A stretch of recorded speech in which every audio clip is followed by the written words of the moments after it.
All right, now, everybody. Quiet, listen to me. We're going to start a show. Now, some of you people have been with me before. You know it's going to be a tough grind, but we're going to have a show.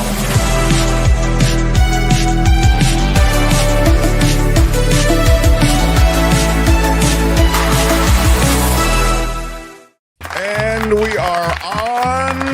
I am a few minutes behind today. I don't know what is it. I blame you. It might be my fault. I'm not sure. Look, it's not about laying blame. It's about enjoying what will be a show filled with very smart people, takes on extremely important things that are affecting this nation, affecting the world. It's about being with each other. It's about the future, my friends. Thank you. Thank you very much. I blame you. All right. But I do take... Yeah. Albert is here. He is our thank you. Producer on the air, and Kim, our producer, off the Kim, air. how are you? And she is with us as well. I am going to share with you the fact that we have... it feels almost like I don't know if you guys were around for a show called Hollywood Squares, where they like put all of these different luminary stars. You know, they were show business celebrities in the case of Hollywood Squares. And they put them all in these squares and they played like tic-tac-toe with them, you know. That one can I turn my head to you? I'm like looking at you like this. So this is kind of like that, but with luminaries of a different sort. These are really smart people who are joining us today. Anthony Davis, my favorite Britisher, will join us in just a few minutes, and he'll lead us off. Then a guy who's running for Congress and is also a brilliantly funny and a brilliantly clear mind on so much that is going on in America and in this administration. J-L Cauvin joins us bottom of the hour. Yeah, J-L, of course, running for Congress in New Jersey. What? Yeah. Then at the top of the next hour, we've got our Friday crew, Mo Kelly and Michael Shore come in. And then at the latter part of the next hour, you've got Michael Snyder, the Culture Blaster, coming through. It's a lot of stuff to happen in the next couple of hours. We are a live show, 2 hours a day. We're at 2 to 4 on the East Coast. We're 11 to 1 on the West Coast. And wherever you check us out and whenever you check us out, we go up as an audio podcast on Spotify, on Apple Podcasts and Google Podcasts. And we're everywhere, iHeartRadio, everywhere podcasts are heard. We are generally there. I wanted to just note, and I'll talk about it with Anthony Davis, the escalation of things in Minnesota with the personal army, the personal military that Trump has dispatched there. And before I get to Anthony, I wanted to share with you something that I mention to you from time to time, and that is the way in which there is a rhetorical radicalization of a phenomenon of some sort that gives Trump power. And the thing I've mentioned to you a couple of times is the way that Trump used to talk about the caravan. Remember the caravan in the first Trump administration that was coming through Latin America up to threaten the border, and he moved troops. Donald Trump moved American troops to the border. It was around Christmas time. And I, at the time, said it just... First of all, it ruins the Christmas for those guys. There's nothing, there's no threat here. These people aren't in any way carrying weapons. They're fleeing every bit of persecution one could imagine and violence. And they're coming to America for some sort of refuge from it in torn jeans and T-shirts. And you're sending the military there? But remember, Fox News was on board. The caravan is coming. This is an invasion. And I'd forgotten about it until I heard it again mentioned by Miles Taylor, who worked in the Trump administration, that very administration that I've referred to in talking about that scenario and narrative that they drew out and that I've mentioned to you several times. So Miles Taylor was on MS, and he mentioned this, the actual incident, because he was part of it. Go ahead and roll it, Albert. for the excuse, the right moment, the pretext, the visuals that would justify him invoking the Insurrection Act. And I can remember, Jen, when he first thought he had it, or one of the times he thought he had it, it was the eve of his State of the Union address in 2019. And we had to rush to the White House to intercept him in the map room as he was practicing on the teleprompter and keep him from having the stenographer type in an invocation of the Insurrection Act into the address. And we went to White House counsel's office and helped them talk the president down because he wanted to invoke it at that moment on the border. There was a caravan headed towards the United States, and that's what he wanted to use as justification. Remember, Jen, the law says there needs to be an invasion of the United States, a rebellion, or an insurrection. And a group of people coming to the United States border to claim asylum didn't meet any of those criteria. But I will tell you this, towards the end of my time in that administration, I sat down with Stephen Miller in his office on the second floor of the West Wing. You know the space. And Stephen told me about how if Trump won re-election, it would be a shock and awe blitz of executive orders. And one of those things he would look to do was invoke the Insurrection Act, and they would try to run it up to the Supreme Court as fast as humanly possible to get a decision. I would not be surprised in the least if this year Donald Trump does it. He spent last year trying to foment circumstances in Los Angeles and Chicago and Portland to justify it. All of those failed. Now in Minneapolis, they see circumstances which to them might seem acceptable for the invocation. To anyone else, it will look lawless and unconstitutional because it will be. I love that window into the administration and the fact that Trump has his finger on the trigger of the Insurrection Act. He not only has mentioned it and flirted with it in rhetoric and speeches and various one-offs here and there. It's so much on his mind that you see the way in which he was waiting to bring the Insurrection Act to bear in his first term as president. I just wanted to share that with you because it jumped out at me because we on this show have talked about those incidents with the caravan. And indeed, his desire to invoke the Insurrection Act is now spoken about openly and may very well happen. So, The Mark Thompson Show. I'm excited to have this guy on. He is one of my favorite people, and he is certainly my favorite Britisher. And if you would all rise from the Midas Touch Network and from across the pond, as it's often said, please welcome a man who speaks the King's English, the wonderful, the extraordinary, Anthony Davis, everyone. It's too much. It's always too much. Anthony, I don't know what you say some of the time, but I love the way you say it. I mean, just... It's a very honest description of my work. Thank you. Appreciate it. I'm quite taken, I'll say this at the end of this conversation as well, by your Substack as well. I think you've really sort of broadened the 5-minute news thing to a much more extensive and dynamic kind of a take on a number of different things. So we'll have links to your Substack and, of course, to the Midas Touch Network work. I want to get to the ICE situation in America. I want to get to the untrained and aggressive policies that are pursued by these ICE agents. They seem to be completely unmoored. They are, it seems, most of the time, they seem to just be, the whole design seems to be to rough people up. I mean, I don't see any kind of real filtering in any way that's associated with trying to really figure out who's here illegally, who's here not. It's a lot of pulling people out of cars and, again, roughing them up. Speak to the situation, if you would, Anthony Davis, ICE in America now, specifically in Minnesota. Well, initially we thought of this as Trump's private army, and then obviously Kristi Noem takes responsibility for them, and it seems like Stephen Miller is now referring to them as his army in a way. I mean, he went on TV and said that they are immune from prosecution, and he's not just talking to the viewers of the news, he's actually talking to these ICE agents directly, isn't he? He's basically saying, you can do whatever you want. Now, this is a far cry from that time Donald Trump did that speech at the Police Federation and said, oh, don't worry about pushing their heads down when you put them in the back of the police car. Do you remember that? He was sure. Indirectly saying, if you want to bash people around a bit, then that's okay with me. These people are all thugs. they are seeking clearly to ethnically cleanse America. That is really their modus operandi, as I see it.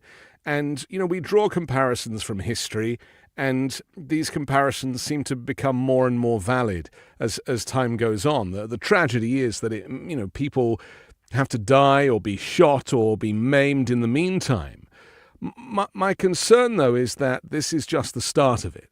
And as you alluded to earlier, and as Miles Taylor alluded to, that they are looking to invoke the Insurrection Act. They are encouraging this kind of conflict. I thought it was very interesting that the Minneapolis mayor was trying to dampen things down yesterday and saying, don't rise to it. And I was actually conflicted. Whilst I would never encourage anybody to be violent, I do encourage protest. Because, that's kind of all we have left. And effectively you could say, well, was the mayor asking people, yes, not to inflame tensions and not to obviously have anyone else get shot, but also not to rise up against a fascist regime. And this is where it becomes complicated, because you're effectively saying, if we don't have a vote, if we don't have the right of reply, we don't have the Supreme Court, we certainly don't have Congress. So all we have is people power. And if Jacob Frey is saying, don't rise up, he's effectively encouraging this private army to continue their efforts. So I'm very conflicted about it. I don't really know how people are supposed to respond to this, because there was that other clip, of course, of that ICE agent saying to that woman, well, I can't believe you're doing this. Don't you learn? Didn't you learn? He was referring to the murder of Renee Good the day earlier. Don't you people learn? As if it was a threat. If you cause any trouble, if you try and protest our actions, then there's a chance that you will be shot at point-blank range in the face. I mean, we have got to a terrible place now, and I don't know how we come back from this unless all the people stand up to it, because there are more of us than there are of them. Yes, and there can be a kind of protest, a peaceful protest, with just the presence of many people, when everyone comes out of their homes, their apartments, and holds those cameras up. Yes. Those cameras are the power, I think, of the people to really memorialize, I guess would be the word. As proven with George Floyd and Derek Chauvin, of course. If it wasn't for that brave person who filmed it, then it would be just another situation of yet another black person being executed by the police. Well, and the narrative being, no, he was resisting the whole time. This officer followed protocol. I mean, just the same thing you're hearing in the Good killing. Yeah. I mean, and I want to remind everyone that this ICE budget is double that of the FBI. Mm-hmm. They are going to fill the streets, as Anthony has said, with these ICE, and I'll use it in quotes, agents. And these are, they're wannabe NFL linebackers. They are strip club bouncers. They are totally untrained. Well, look at the way they, Where are they being recruited from? They're going to gun clubs. They're going to kind of far-right meetings. Look at the advertising that they're doing, using these kind of weird, kind of Third Reich-style posters. It is what it is. It is what it says on the can. I mean, you can't sugarcoat this. You can't be like, oh, it's a little bit like the SS. This is what they're going for. And, my other thinking is that if you add the ballroom into this, and they don't seem like they're really connected, but actually they are, because Trump let slip recently that he wants to use the ballroom for the inauguration. Well, a president doesn't get to decide where the inauguration takes place. That would be the president-elect. And if Trump is deciding, then clearly he wants to inaugurate himself in this fortress in D.C. and govern from there, protected by ICE agents, and doesn't plan to leave. We have to be realistic about the intentions. And the advice I've been giving to people that keep asking me, and I'm sure you get the same, people are like, what's going on? What's going on? I say, imagine your worst fears and double it. It's going to be as bad as you think it can possibly get. It doesn't get better by osmosis. And so I wish I could be more hopeful. I wish I could offer some positive words of support. But, Trump is nuts. And the people around him, they are all evil. And this goes to the Republicans in Congress. They are all cut from the same cloth. They don't like people of color. They are isolationist. They do think that America is a better country than every other country in the world. They are exceptionalist. And you put all those things together, and what do you get? You basically get this authoritarian takeover of the former Democratic federal government. And the ICE excuse, the idea somehow that you're looking for some criminal activity, some gang activity, clearly that's not what's happening now. I mean, last night, there were a bunch of ICE agents.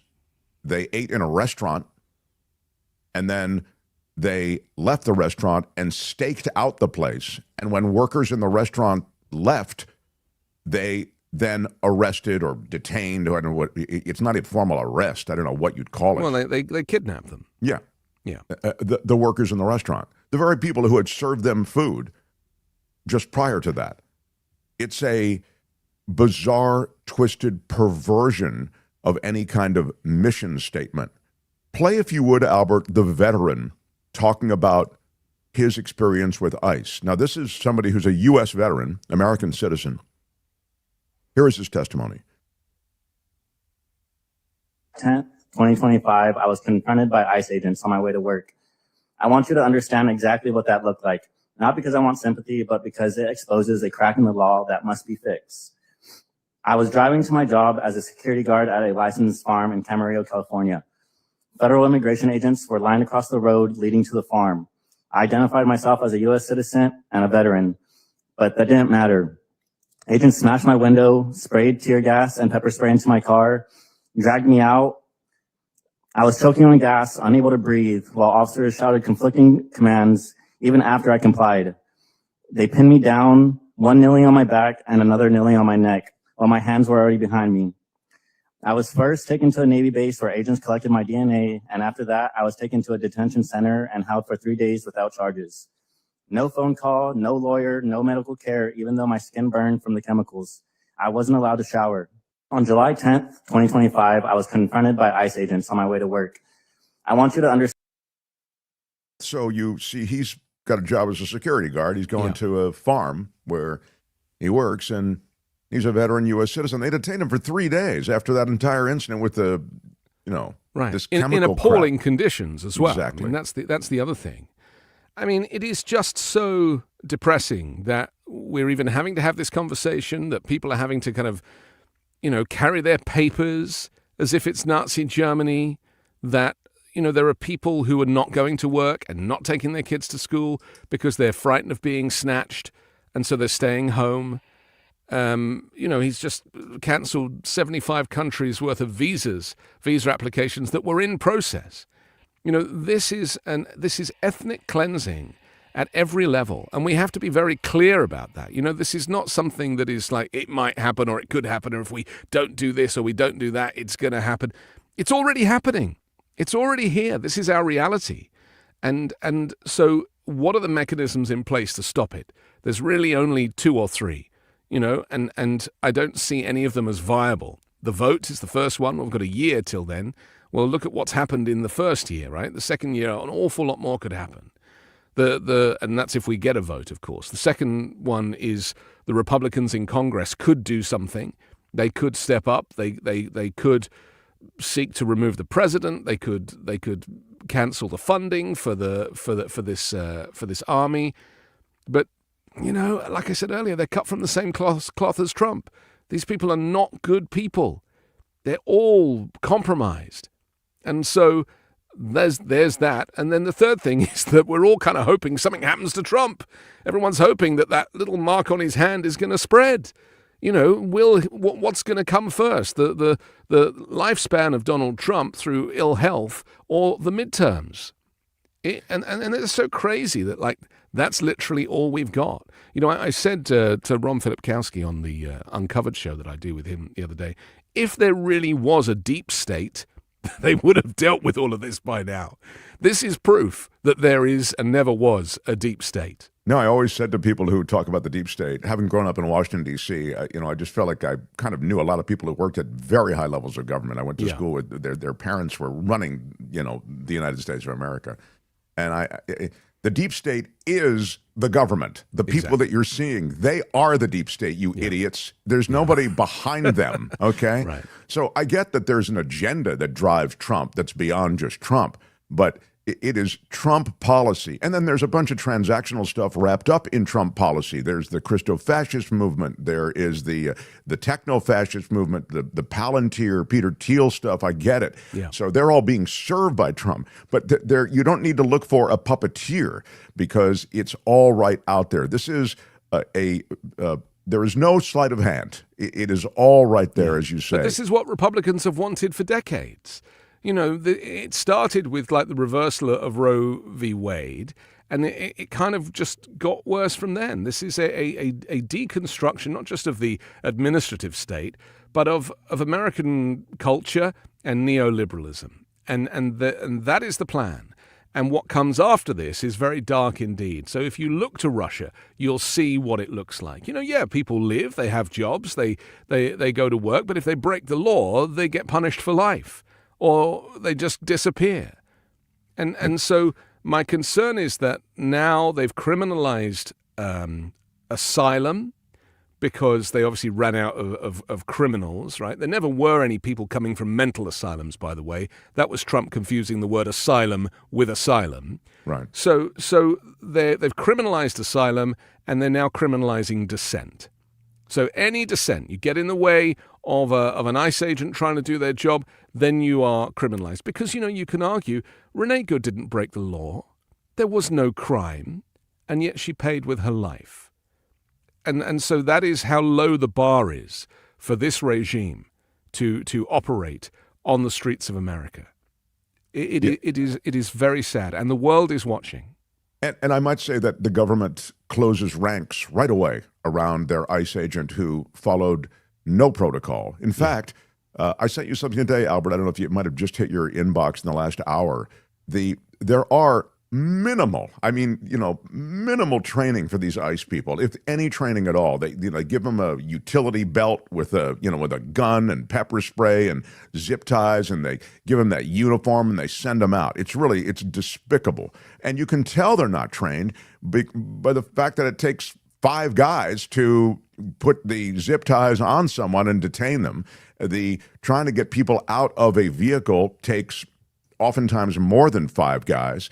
And the way in which they use these shock grenades and all of these other materials that they're given. Chemical weapons. Yeah. I mean, the last time that happened, when Trump kind of walked across the square to get that photo outside the church with the Bible, and then they used kind of chemical weapons there, these kind of smoke grenades and everything else. And I remember how absolutely shocked we were that he'd kind of brought the military into D.C., and we thought it was a one-day thing, like a one-off. And now it's every day. It's normal. So we have to be careful that we do not normalize this behavior, that we recognize that this is not America, this is not normal, this is illegal. They are not operating within legal jurisdiction and attacking U.S. citizens and even migrants who haven't broken the law. I mean, going to people's ceremonies where they're seeking naturalization and arresting them there, where they've followed the protocols, where they've gone to all of their immigration interviews, where they've paid their dues and their fees and their taxes, and then just snatching them before they have a chance to pledge their allegiance to the United States. I mean, there's It's grotesque. It's grotesque. I was just showing a moment ago the ICE agent flailing in the ice of Minnesota, ice on ice. And then at the end, though, notice, as he's trying to run after someone, but he just grabs a bystander. And this decides and tackles them. Yeah. It's insane. It wasn't even someone who he had identified as the subject of any kind of detention. But this is the problem when you get rid of all the jobs. The flip side to this at the moment is that the economy is crashing, but it's happening in silence. So like foreclosures are up 30%. Credit card defaults are up 35%. People are suffering in silence. Trump comes out and says, we're richer than ever, we've never had more money, the economy's going great, and that is not true. Simply not true. They're lying about jobs numbers, they're lying about GDP, they're lying about everything. They have total control of the information flow, and so the dollar, meanwhile, is being devalued. Other nations are talking about coming off the dollar as the gold standard. There's going to be a massive recession at some point. And what happens then when people are desperate? The cost of groceries is not coming down as promised. So there will be a flashpoint, and we have to be prepared for that, because Trump's reality and reality are two different places. Sure. And to be realistic here is that America cannot survive this easily. The dark times lie ahead. So I'm very concerned that people recognize what is really happening versus what they're being told, because the news networks are failing to report on this. They're not showing these clips that we're having to find on social media. There are two Americas right now, and most of the corporate news, they are owned by Trump affiliates, and so we are in a very dark place. This is no different to 1930s Germany, and so we have to draw the comparisons, learn from history, and try not to make the same mistake. Wow. Well, Happy New Year. Oh my and to God. you, my friend. It's a tough pill to swallow. And I think that, the last thing I'll just say, because I think you stated just so bluntly and clearly, is that it all exists against a backdrop of a myth of American exceptionalism that we all are given and spoon-fed all our lives. And it's hard for us with that bias to imagine anything like this happening here. It's something that happened over there. It's something that happened in black and white movies. It's something that cinema has brought to life in different dramatic ways. But it's not something that actually happens in the USA. Right. Well, books have been written about this. It is a thing. And so we have to recognize that American exceptionalism is something that you kind of need to understand so that it doesn't overwhelm you. And unfortunately, so many people like Trump and MAGA Republicans are exceptionalists. And so they do live in that space. Now, look, if you're white and rich and an American citizen, you can probably navigate this period. You can drink bottled mineral water instead of drinking water out the tap and getting poisoned because the EPA is being gutted. And all of these policies that are being put in place that Trump is boasting about, these are all contributing to a huge rise in pollution and therefore exacerbating the climate crisis. No one wants to talk about that stuff. It's almost too big for this.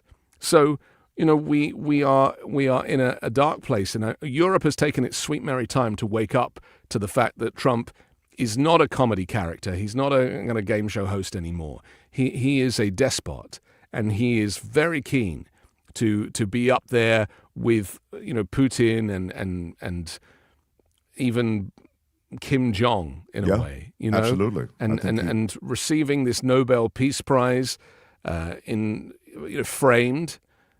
It's so embarrassing. The world was laughing at Trump. Now they pity him. And also they fear the consequences of his insanity, because his mental health is collapsing. The dementia is kicking in. We are seeing him rot from the inside. And I worry about the decisions. I think this guy thinks he could win a nuclear war. I agree. That's how crazy he is. Yeah, I agree. I'm very concerned about that as well. Anthony Davis, speaking of a nuclear war, is the bomb, says Great Warrior Gaming. I want to hear you say the word contributing again. You don't say contributing. You say contributing.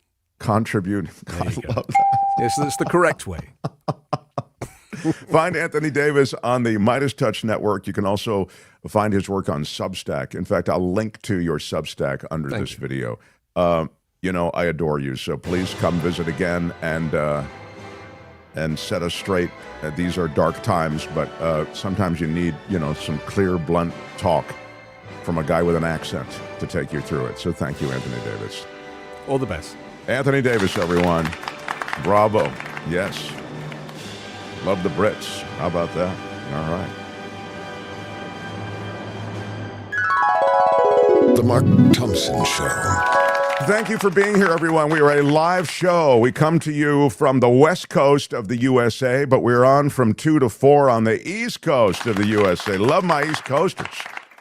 And all around the world, wherever you take us in, however you take us in, thank you for listening. If you're listening in delay, most people don't watch the live show, but if you are watching the live show, you're welcome to participate in the chat, which is live on YouTube. And we'll get to some comments in a bit, but I do have a distinguished American waiting, and I will get to him promptly so that... The Mark Thompson Show. One of my favorite guilty pleasures during the COVID pandemic was listening to this guy I found who did a Trump impression. It's one thing to do a Trump impression. I mean, there are some really good Trump impressions out there, but he did this kind of riff, ad-lib, improv in Trump's true character, like what Trump would say in this comedic way, and with all the tics that Trump has, all the little stuff that you notice that Trump does. So I kind of got hooked on this guy, J-L Cauvin is his name. Then I found a YouTube channel that he was doing just like this, meaning just takes on the news. It wasn't as Trump. It was just his clear-headed thinking. And he was brilliant and is brilliant. And so, you put these two things together, it's quite the package. And then we reached out to him and he became a kind of a regular guest and friend of the show. And he's now become, again, one of my favorite people. And he's running for Congress in New Jersey. And you can find all the information under this video. You click throughs to support him, but he'll tell you about it right now because he is right here, right now. J-L Cauvin, everyone. Wait, what? Yeah. Hi. Right here, right now. That's right. Jesus Jones for all you Jesus people who Jones, are good. fans Very, in the very 90s. well done. Yeah. Man. Good reference. Yeah, good to be here. Thank you again for having me. How goes give me the time. I guess there's, you're kind of bound to the calendar. So give me the, the time frame and then tell me how it goes in your run for Congress. Yes, we are 20 days from the primary election and even less than that from early voting, which I will tell you will be a surreal experience walking into a voting booth and checking myself. I still haven't committed to that vote. I'm listening to the other candidates, but I'm leaning me. Wow. What I will say is the campaign here. I'm going to tell you just in full disclosure to your very generous fans who have made donations to the campaign, and I hope we'll make one more round as our mail and ad campaign is like going to flood the system over the last 3 weeks. Mm-hmm. And I made the decision to sort of go with they offered me two scenarios. They were like, we'll go with the high propensity primary voters, which is a smaller universe and cheaper. And part of me said, we like cheaper. We like cheaper. Cheaper is good. Cheaper is actually better than what's the opposite of cheaper, which is not so cheap. And the other option was a much broader registered Democratic base where not as frequent, but still voting, like maybe just a presidential election kind of voter, but a registered Democrat. And I said, go for that, because the theory of my case is that I'm intellectually capable of the work. My values are consistent with a progressive left. And my argument is that I'm the guy who can bring back or engage those not consistent voters, but the ones who kind of check in, kind of pay attention, that I can be a candidate that they will pay attention to and listen to and engage with. So I said, if that's the theory of my case, then I owe it to the people who've contributed and to my own campaign to say, F it, we'll do it live, to quote Bill O'Reilly. We're going to go for the bigger pool of eligible voters, like some who may get ignored by the political hacks in this race going, they won't show up, don't waste the money. Because as I've seen at event after event, and this is where I tell you the good things about the campaign, people will come up to me. Some will just become supporters. Some know me from my comedy, and this shows them a new side, and they go, "Oh, he makes great points, and I think he would be good for this job." I have told people we have a great roster of candidates for a 1996 or 2006 election, but it's 2026. The game has changed. The job has changed. Now, if you believe, after I quickly rattle off my resume, what I do for a living as an eviction prevention lawyer, the great schools I've gone to, if you believe now that I am capable of the job, because some of these candidates will have you believe that the only person who can do the job is somebody who's been in politics for 30 years, at which point I guess we can never have new blood ever, if that's the criteria. If you believe I'm capable of the job and that my values are largely aligned with yours, then there is no other option in this race, because I lap the field in my ability to engage, in my ability to communicate, in my ability to build an audience in the modern media. And I have people coming up to me after like we had a huge event for the League of Women Voters last night. It was like I'm peaking at the right time, if you will. Right. If you had a blind vote of who was the best last night, I would win. I'm not kidding. And the only thing we have now, the reason donations are important now, is if you like me and don't want me to be broke, that's what your donations will be doing, because I'm putting my own money on the line and simply trying to get back to zero with contributions. But the message is working. And the messenger, me, is working. It's more of a, how many people can I get in front of, which is why I wanted the larger ad campaign, both digitally and in mail. How many people can I reach as we sprint to the finish? Because that it's like you will see me in this race closing. You know what I mean? The closing speed, because the more people that see me, see my message, watch my ad, et cetera. The deacon at my church came up to me after Mass last week and said, "Hey, by the way, I saw your ad. Very good." I was like, all right. So that's a big overhaul of how the campaign is going. But it's, one of the things somebody said to me after an event a couple of weeks ago is they said, "If you had 6 months, I think you would win this." And in my mind, I said, but that's now up to you. Like, it's up to you whether 2 months is enough, or because she's speaking for herself, but she's speaking for there's a lot of old hacks in this race who are familiar hands. And the argument I keep saying is familiarity is not safety in the era of Trump. You've got to, if you think we're in a crisis and you think you need bold solutions and new voices, there's no better or bolder voice in this race. And I tell them, go look at the issues on my website. I think you'll like them. I think you'll see that some are conventional, some are maybe not such conventional focus. Foci, is it foci, I believe? Sorry, sir, I think it's foci, and I didn't mean to get so smart there. You're the one who went to Georgetown. You can tell me. Yeah, and so we've added a bunch more to the list from the last time I was on. Wow, that's extraordinary. Look at this. This is a great, for those just listening, because there are a lot of people who just take it in on iHeartRadio, et cetera. This is a topic that you can click on, and there are any number of topics here. It says, click on a topic below to see what JL's stance is and how he will fight for you. And I've asked my website guy to add my OnlyFans to the list of choices. So I'm sorry that's not there right now. There is, and there's protecting our seniors, making housing affordable, a plan for AI, saving our democracy, and so on. This is terrific, and it really is far more evolved than you'd expect. And I know you're doing things with sort of a threadbare donation history. Well, we've gotten a lot of individual donors. We obviously don't have the big donors, and present company excluded, obviously, Mark. But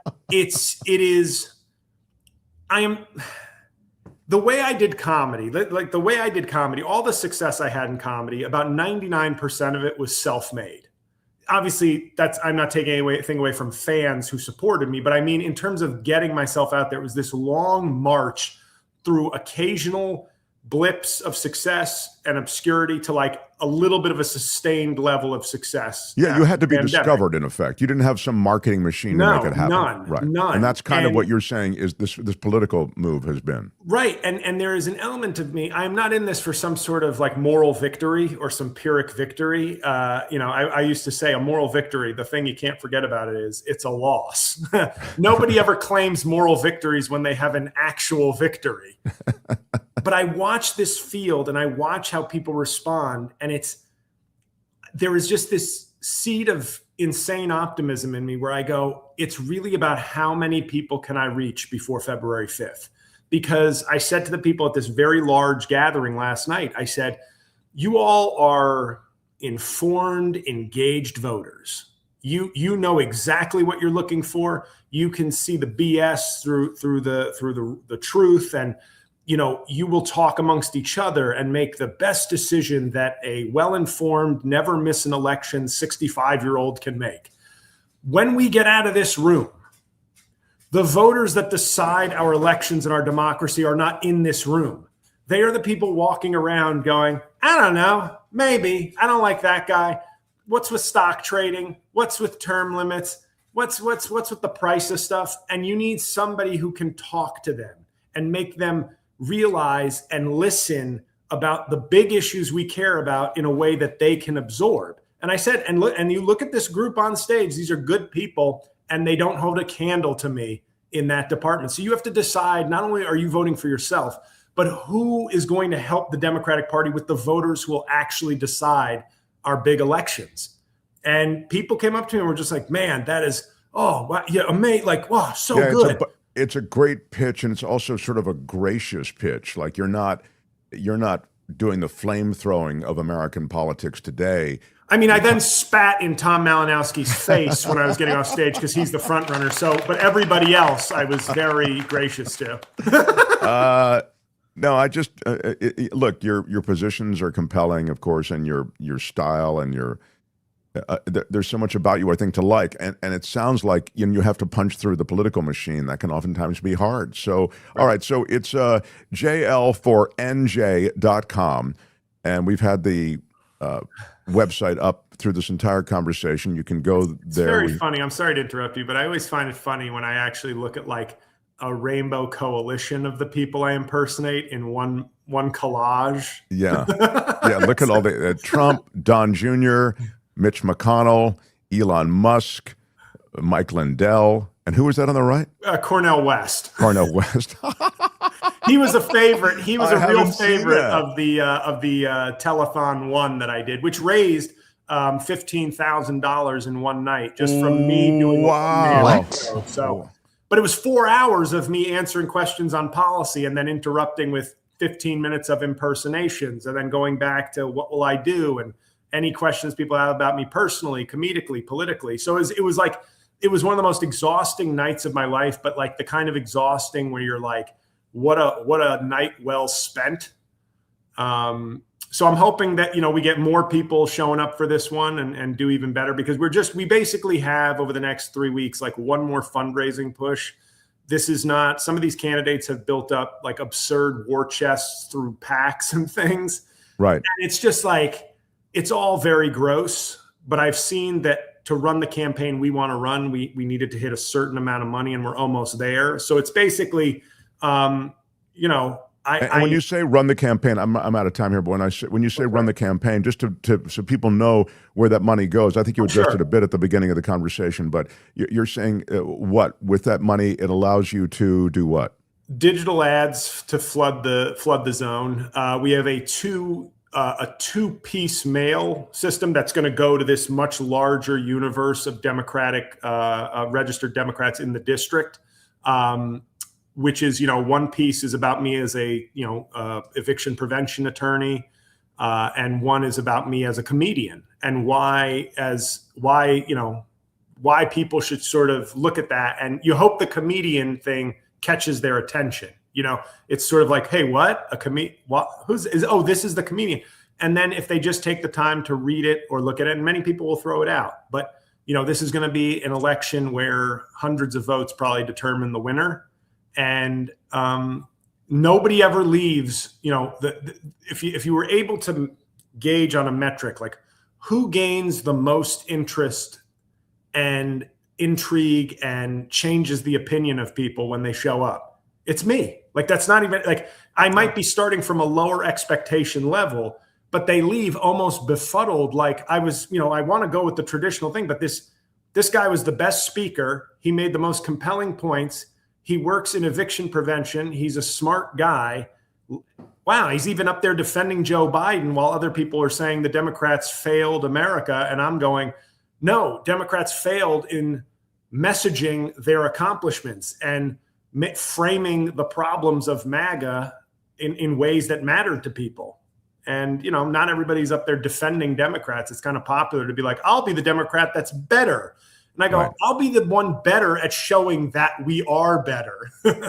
Right. No, your arguments in that regard are airtight, and you've made them for a while. I mean, I know during the Biden administration you were making them as well. But more to the point, you really have creative suggestions, and you have the fire to lean in on so many of these issues that affect your constituents. So, look, we wish you, of course, the best. You're a friend of the show, but beyond that, you're someone who I just feel has the stuff, and there's just so much now in American politics that is ruled by money. It's ruled by sort of the machines of politics. And so when a breakthrough candidate like yourself emerges, it's really an exciting thing. I wish you well. It's J-L Cauvin. And again, J-L, so true, says Jane O. Thank you. And you can find J-L again at jl4nj.com. JL for, spell it out, F-O-R. So jl4nj.com. Send him a little something, and good luck to you, pal. Thank you so much. As always, your audience has been very generous. You've been very generous with your time and with your money. So thank you. keep it going, and we'll expect an update and good news. So the next time we visit with you, what will have happened? That is to say, that's the next big marker. I will have pulled off the biggest upset in New Jersey politics history. And I will then be on with 8 handlers who you will have to go through to get me back on the show. It's never been anything like this. Let it be so. I love it. I love it. All right. We'll talk soon, J-L Cauvin. Thank you. Love him. He's the real thing. I encourage you to, I threw him some money. I hope you'll throw him some money if you've got it.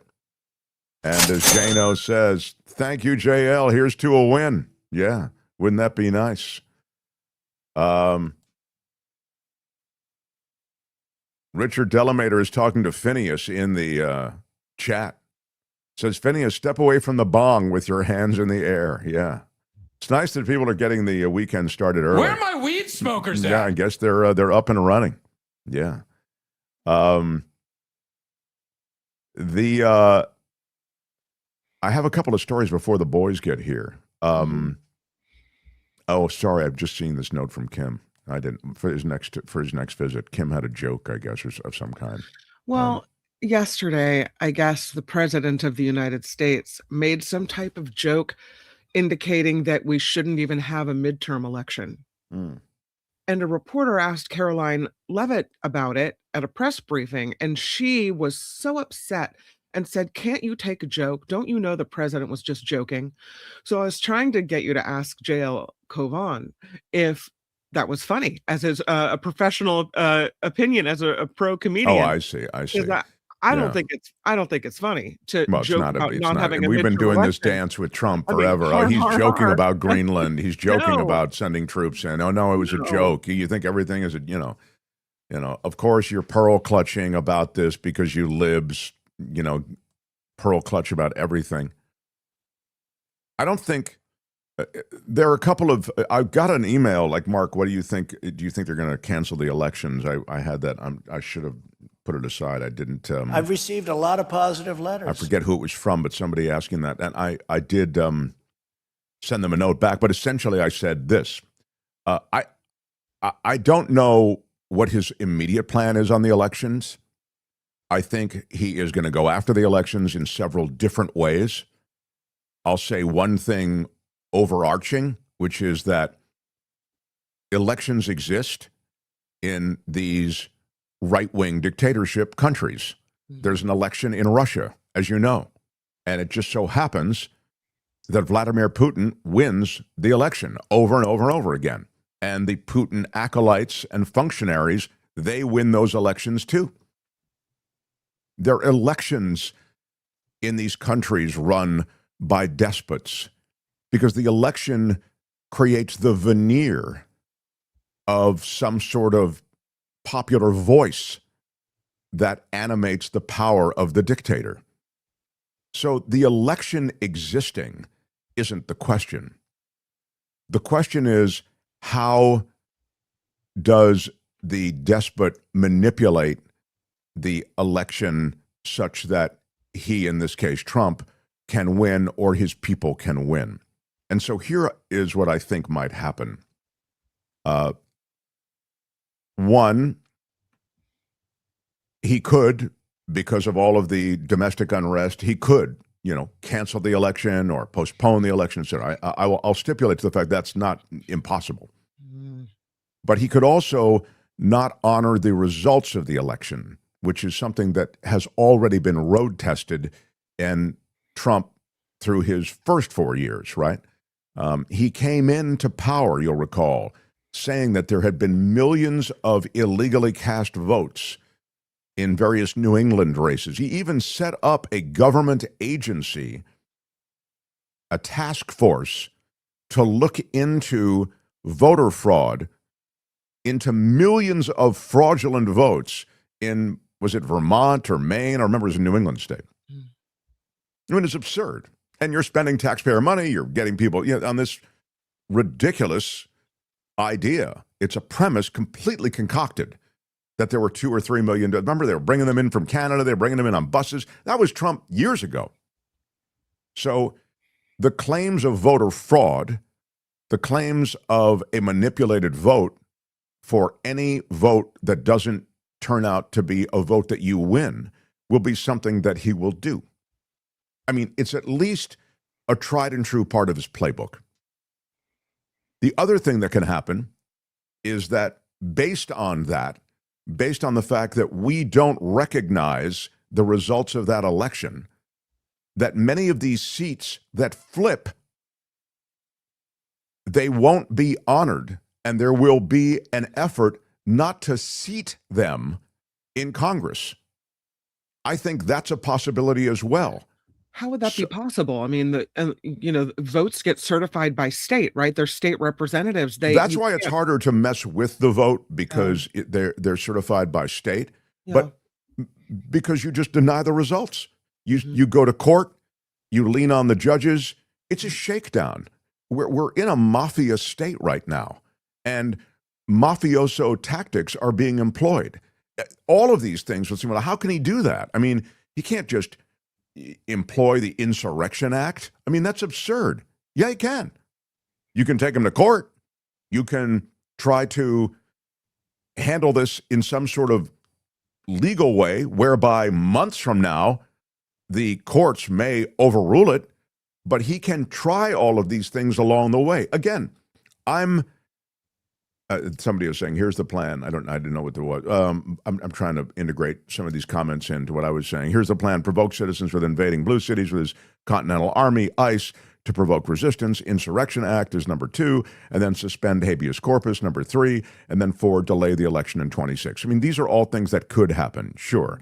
I'm not disputing it. I'm just actually, in addition to that which was just articulated, I'm trying to lay out other things that could happen. So these are all ways in which the vote and the midterms that we keep talking about, well, in the midterms, the Democrats are going to be able to get back into power, and then the investigation, then the impeachment. Maybe.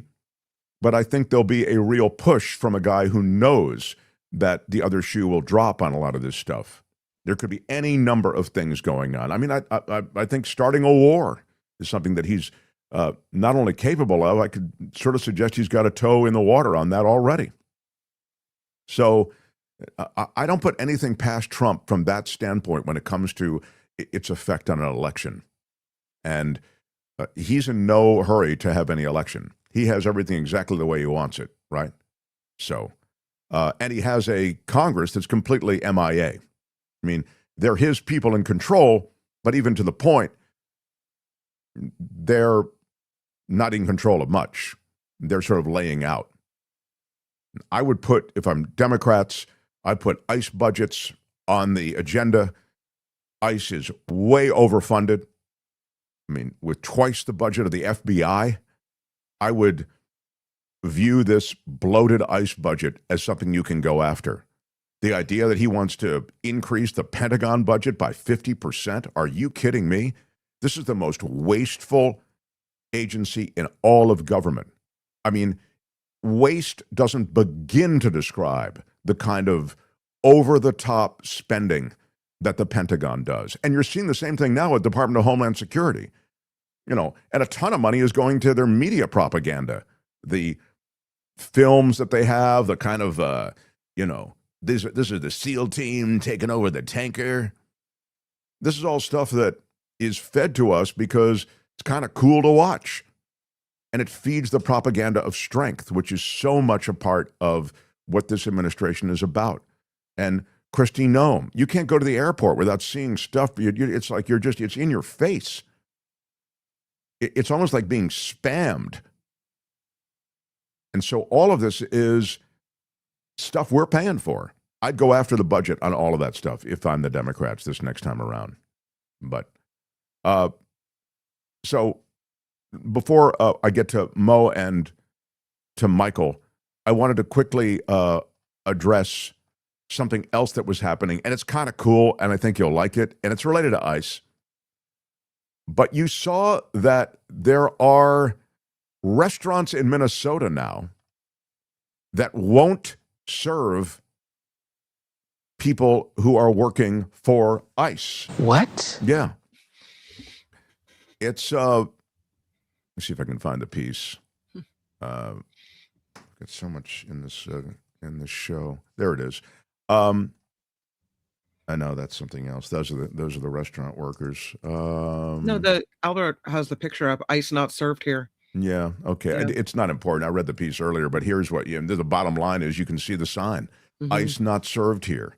So there are two things happening in Minnesota in regard to this. There are many things happening in Minnesota, of course, but ICE has terrorized this community.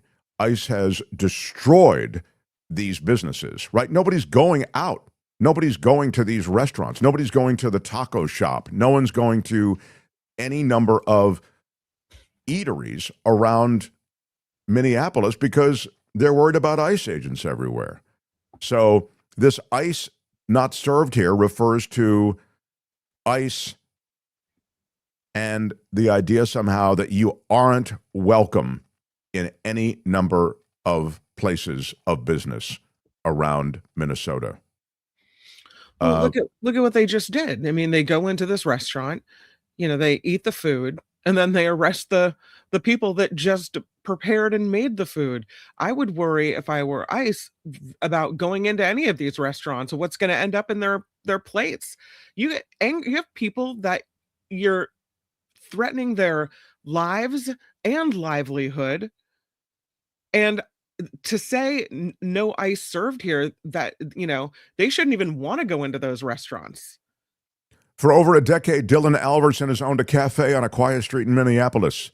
But a surge of federal immigration agents has shattered that peace, bringing aggressive arrests, protests, and a death half a mile away. Mr. Alverson saying now that he's getting hit with, quote, a wind of tear gas right now as he's speaking in an interview over the phone. He says he just witnessed federal agents pulling a woman out of her car. Days before, he says two of his employees, both U.S. citizens, were detained by federal law enforcement and then released. The grounds of those arrests are unclear. In recent weeks, he's decided to take a stand, and he's posted a notice on his restaurant door that says immigration and in customs enforcement and customs and border protection cannot enter, at least not without a warrant signed by a judge. Private property, no ICE or CBP access is what the sign reads. Other local businesses have similar signs expressing support for the immigrant community there. Lawyers say that the signs could carry limited legal weight, but symbolically at least, that resistance seems to match the growing support for immigrants nationally, as well as the dissatisfaction with the Trump administration's crackdown. Obviously, polls are, showing that this is very unpopular. He says, we're trying to live and work in our neighborhood that has already seen large-scale violence and police presence. It's insane. I mean, there's property damage.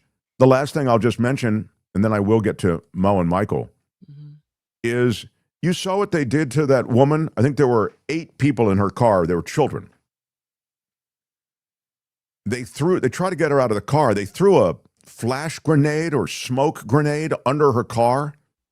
Yeah. And the car was enveloped by that, but it also triggered all of the airbags inside. And the cabin of the car filled with this toxic stuff.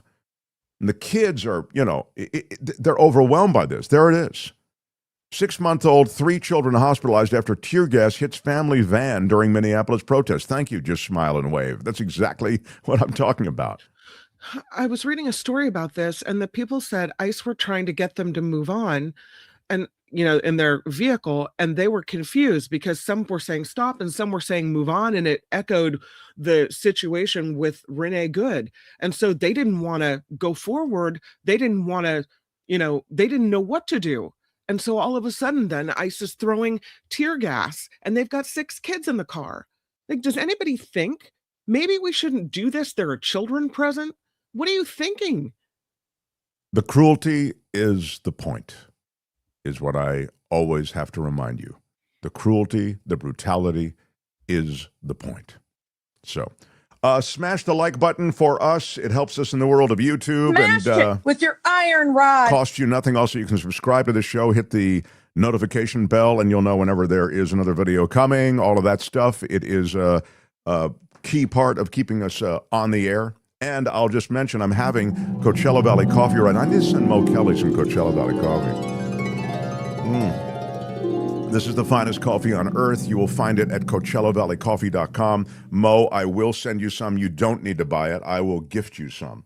But, I mean, truly, if you want a wonderful taste experience, the coffee and the tea, the spices at CoachellaValleyCoffee.com. It is a boutique roastery, so use our discount code to get 10% off everything. You can get spices, teas, coffees, get their merch if you want to. It doesn't matter. You can take 10% off everything on the site with Mark T at checkout. CoachellaValleyCoffee.com. Again, Mark T at checkout. Put that coffee down. Yeah, Mark T at checkout for the 10% discount. So we continue. The Mark Thompson Show.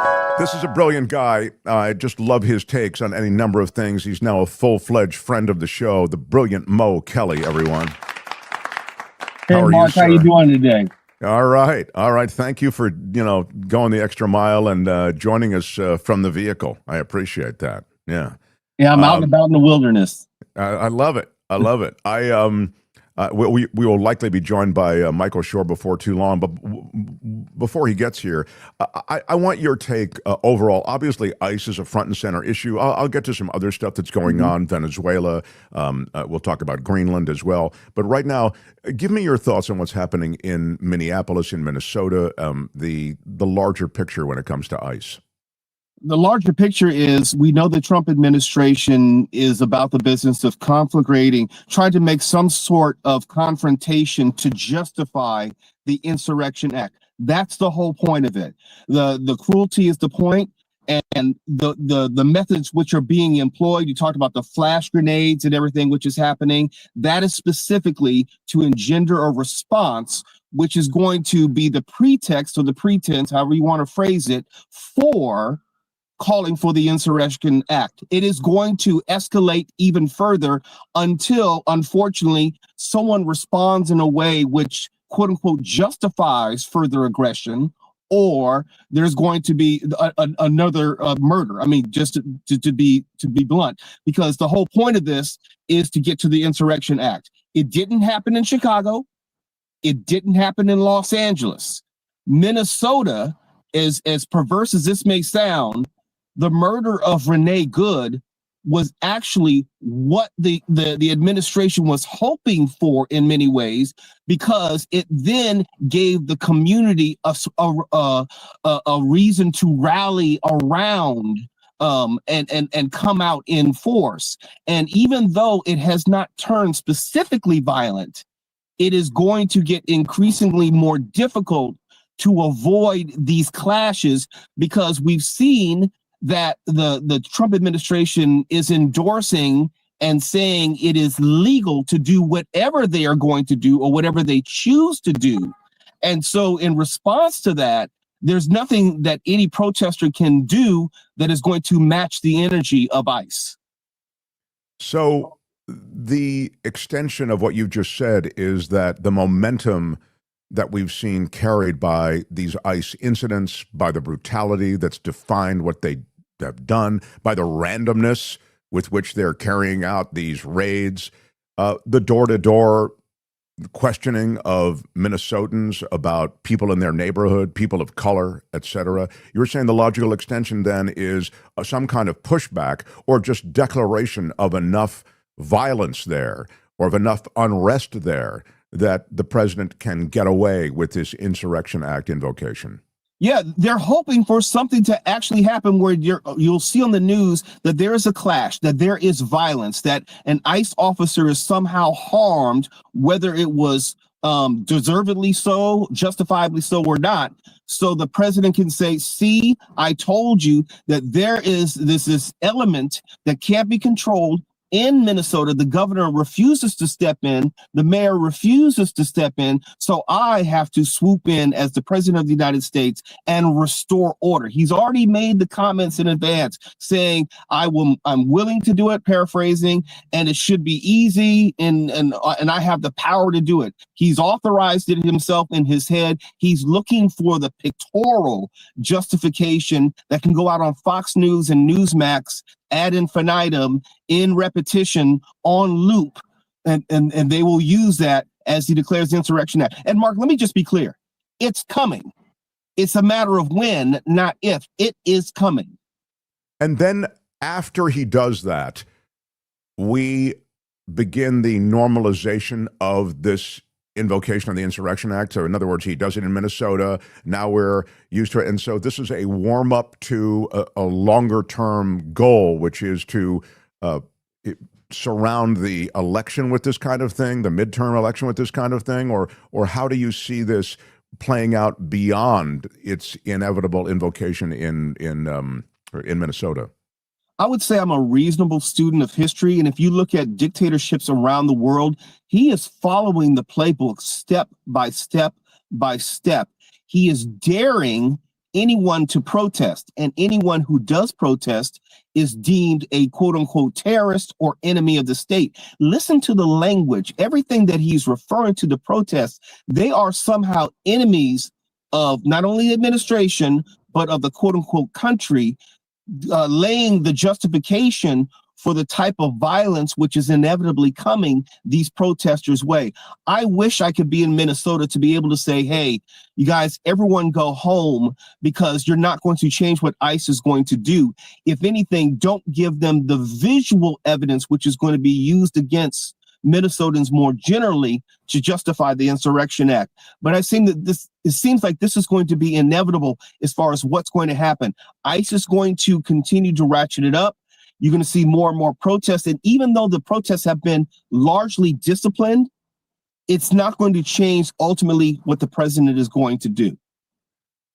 I want to pivot to some of the other stuff going on, but I want to kind of use this week of polling that has really been very poor polling for Trump on policy as a way to get there to Venezuela and Greenland, et cetera.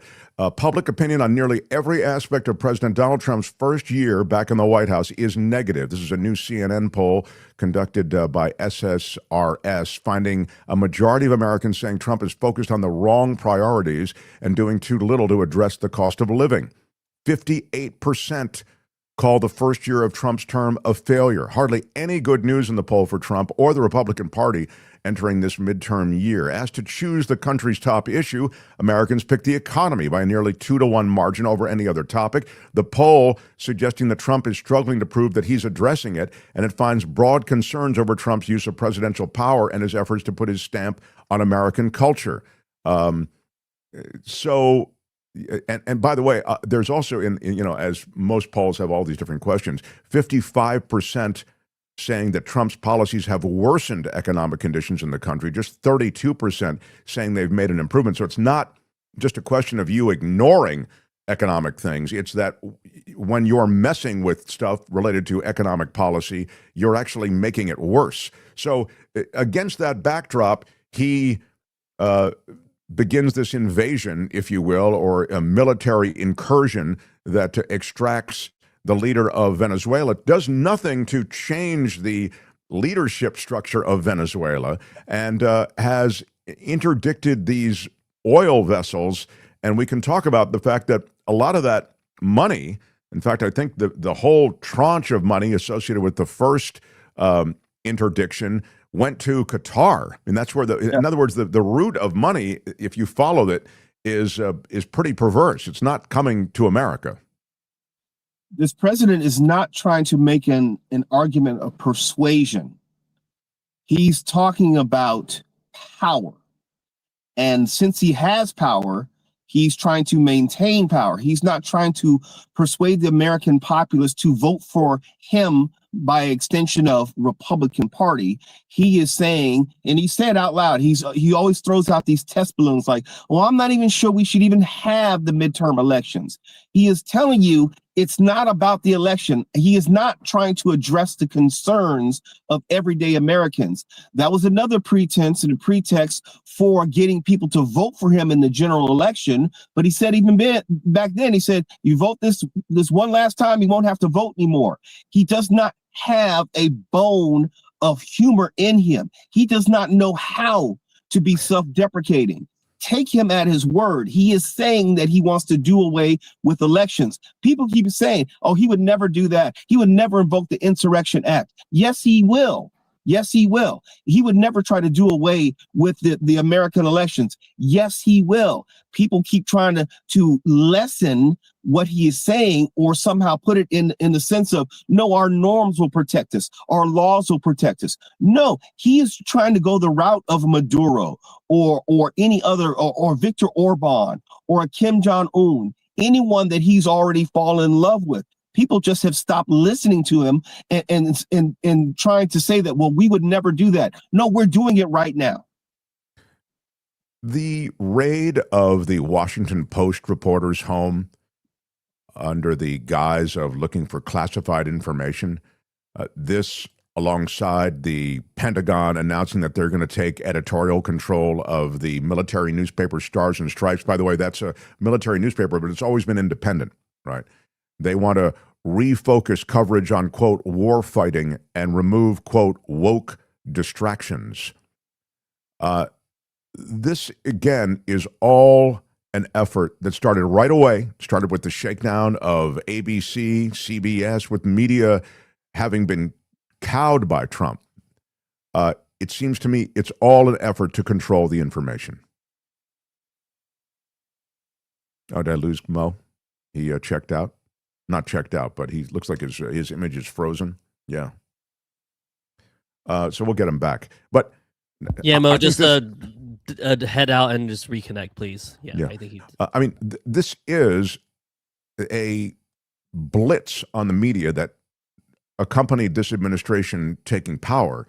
And we saw it, as I say, manifest in lawsuits against ABC, against CBS, the removal of NPR, defunding of the Corporation for Public Broadcasting. Now you see the takeover of Stars and Stripes by the Pentagon. I mean, there is a full court press on media because media represents the propaganda machine that they can control. And so I see that as, again, right out of the despot's handbook. I mean, read On Tyranny. That book details this very move. So I thought that was yet one more thing, again, lost in the madness of ICE and these takeovers and the talk of invoking the Insurrection Act, was that takeover of Stars and Stripes, is what I was saying, Mo, and also the takeover, the effective takeover or elimination of everything from Voice of America to NPR.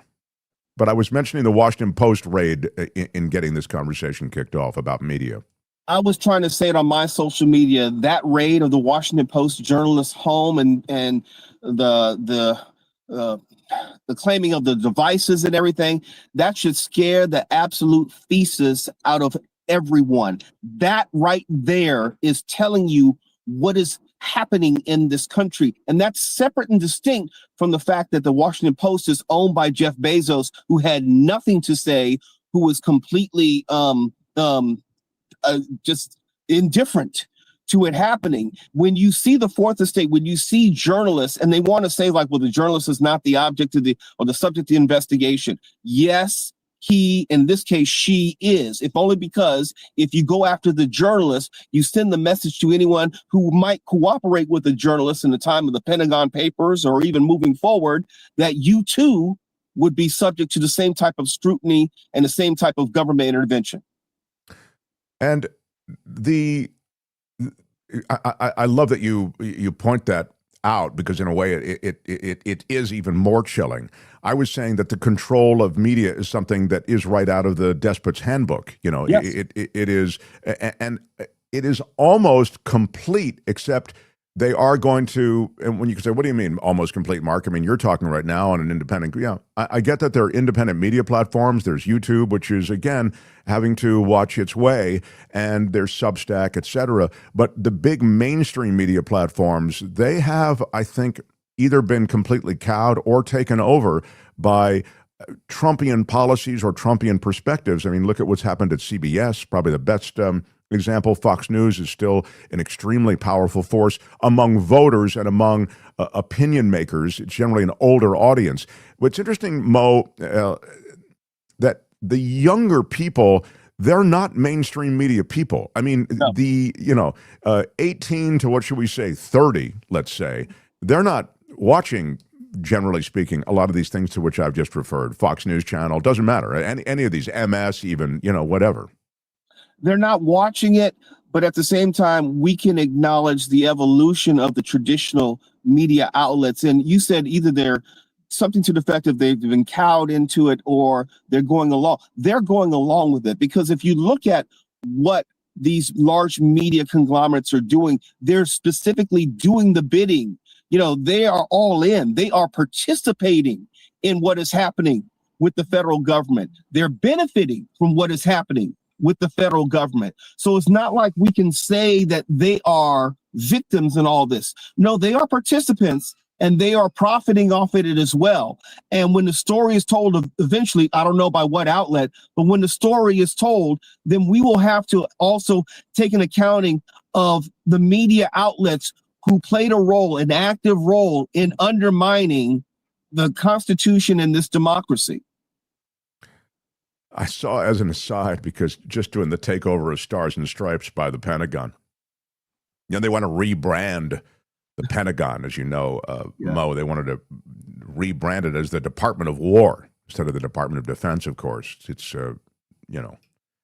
again, it speaks to the masculine flex that really has defined so much of these guys, certainly Hegseth and Trump and all these guys. It's strength, it's masculinity, it's all this. So Department of War, we're not the Department of Defense. Anyway, that rebrand could cost up to $125 million, according to the Congressional Budget Office. The executive order was to rebrand it. It's $125 million. This is an estimate just published this week. Depending on how the department chooses to implement the change, costs could range as high as $125 million. And yet, go ahead. And yet, we're supposed to care about the endless fraud in Minnesota. Thank you. And yet, we're supposed to care about the expenditure or the increased cost of Obamacare subsidies. I'm saying these things are happening at the same time, and people don't realize. I think that a certain degree of America realizes how absurd it is, but it also it reminds you how wanton and how blatant this administration is going about it, and they're doing it in plain view. It's not like they're hiding any of this. It's not like they're saying we're doing this over here and we're trying to hide the amount or the cost of revamping the Department of Defense. No. We're telling you it's going to be 150 million. Oh, by the way, what's the fraud in Minnesota? Oh, that was about 150 million. It was 3 years ago, but we want you to focus on that fraud. So well said, bravo. And you know, it's so needless. Like, you know, at least rooting out fraud has at the end of it, you know, the elimination of some fraud. This is absurd. It's just a rebranding. You know, they have to reprint stationery and they have to reprint cards and, you know, signage. That's the crap that adds up to 125 million. It's, you know, they redo websites. And of course, it's all built in with classic Pentagon fattening of the budget. So, you know, I don't know what it really costs to redo the stationery, but I promise you it doesn't cost the 500% on top of what it really costs that they're going to charge the U.S. taxpayer. So the Pentagon feeds into this machine, and this guy Hegseth, who is just a clown, but a dangerous clown, you know, is all about push-ups and rebranding. It's just all a media blitz with him. So now to Greenland. I would have thought it a trifle, a kind of an exercise that Trump is performing in his early months as president to discuss Greenland. You know, when he was smack-talking Canada, smack-talking Mexico, talking about NATO, there just was this sense that he's just lashing out at everything. And by the way, I want Greenland too. I kind of put it initially in that category. It really seems as though there's something going on here, to the point that the European Union, that NATO allies anyway, have placed a small number of troops there. I mean, I think it's only about 30 or so. But the point is, they're saying, hey, if you come here, you will meet resistance. It says that at least via way of NATO, we cannot be trusted as a dependable partner anymore. It says that they realize that the United States and its leadership can be very dangerous to Western allies. And most people don't understand that we have a base in Greenland. We have the military access that we supposedly don't have already in Greenland. There's nothing more for us to have in Greenland with the exception of ownership of Greenland, which is ridiculous on its face. But this man has made it very clear by way of what he's done in Venezuela, by way of what he's doing right now in America, that there are no limits, there are no parameters to what he will do. And having said that, NATO, our allies, they have to prepare accordingly. They can't wait for the next Venezuela for them to assume that he may do something ridiculous in Greenland. And by extension, that could be Panama and the Panama Canal next. I mean, if the first Trump administration told us anything, it's that he does not joke. He means everything that he says. Internally, there were people who were telling him not to do certain things, and they were trying to keep him from catering to his worst angels, but those people no longer exist in this administration. So if Trump says that he wants Greenland, then we should take him at his word.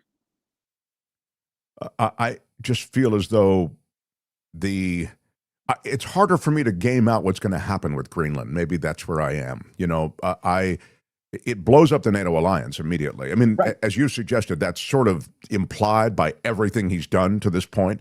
But the takeover or any kind of aggressive maneuver toward Greenland, it's an attack. I mean, it's a NATO country attacking the NATO alliance. It's the NATO country attacking the NATO alliance. I mean, NATO really exists in large measure, but the nucleus is America. So, but as you've said, and as Hilo Karen says, lots of threats to Greenland pretty sure to happen. It's hard for me to game out where that ends up, Mo, you know? Yeah, it's hard for me to game it out. And I also know that the Trump administration, at least this iteration, knows that there is a clock running on all of this. Whether we actually have midterms or not. I know constitutionally he cannot stop the midterms, but what is the Constitution? When has that ever been an issue? I know that there's still a calendar, all this. And if assuming the midterms go forward and assuming that the Democrats at least take back hold of the House, a lot of these things will cease to happen because the Democrats could more effectively govern. But until that time, the Trump administration is going to try to do anything and everything, inclusive of ICE, inclusive of Greenland, inclusive of all these other ridiculous pronouncements while they can and while there are absolutely zero checks. Impeachment is not a huge check, but it would slow down a lot of this. It would get something into the news cycle that would force sort of the review of some of these things that we've talked about. So there's that. Maybe for our next time, I mean, feel free to weigh in for a few seconds here on this, but I'd love to have a longer conversation, because I was making the point before that you can have the midterms, but honoring the results of the midterms is not something that has to happen. And I think that's the play, as I game that out, that I think is quite likely, you know? Well, yeah, past his prologue. I mean, he's going to contest every single race, which may be within 30 points, to delay the certification. Speaker Johnson would still be in power in theory, not certify or swear in any new Congress people for the new Congress. Yeah, this is going to go on for the foreseeable future. I don't know whether Minority Leader Hakeem Jeffries is up to the task. I really don't. He has been very disappointing for me, and I don't know if he has met the moment in the way that I would have hoped. And hopefully his leadership will become stronger in the next 9 months. I have not seen any indications to support that, but I believe that you're spot on, Mark, as far as what the strategy is to delay the next Congress. So lucky to have you. I feel, honestly, I got a good bounce. Straight up Mo Kelly.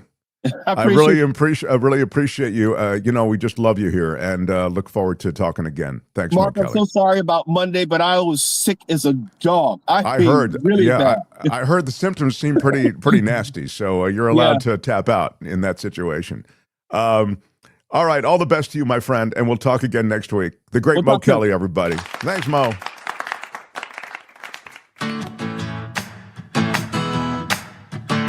The Culture Blaster, yes, sorry. The Mark Thompson Show. The Culture Blaster is still ahead.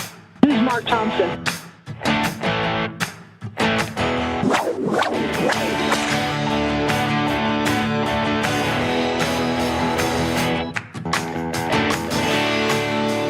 Smash it with your iron rod. There's a reason that this place is fun.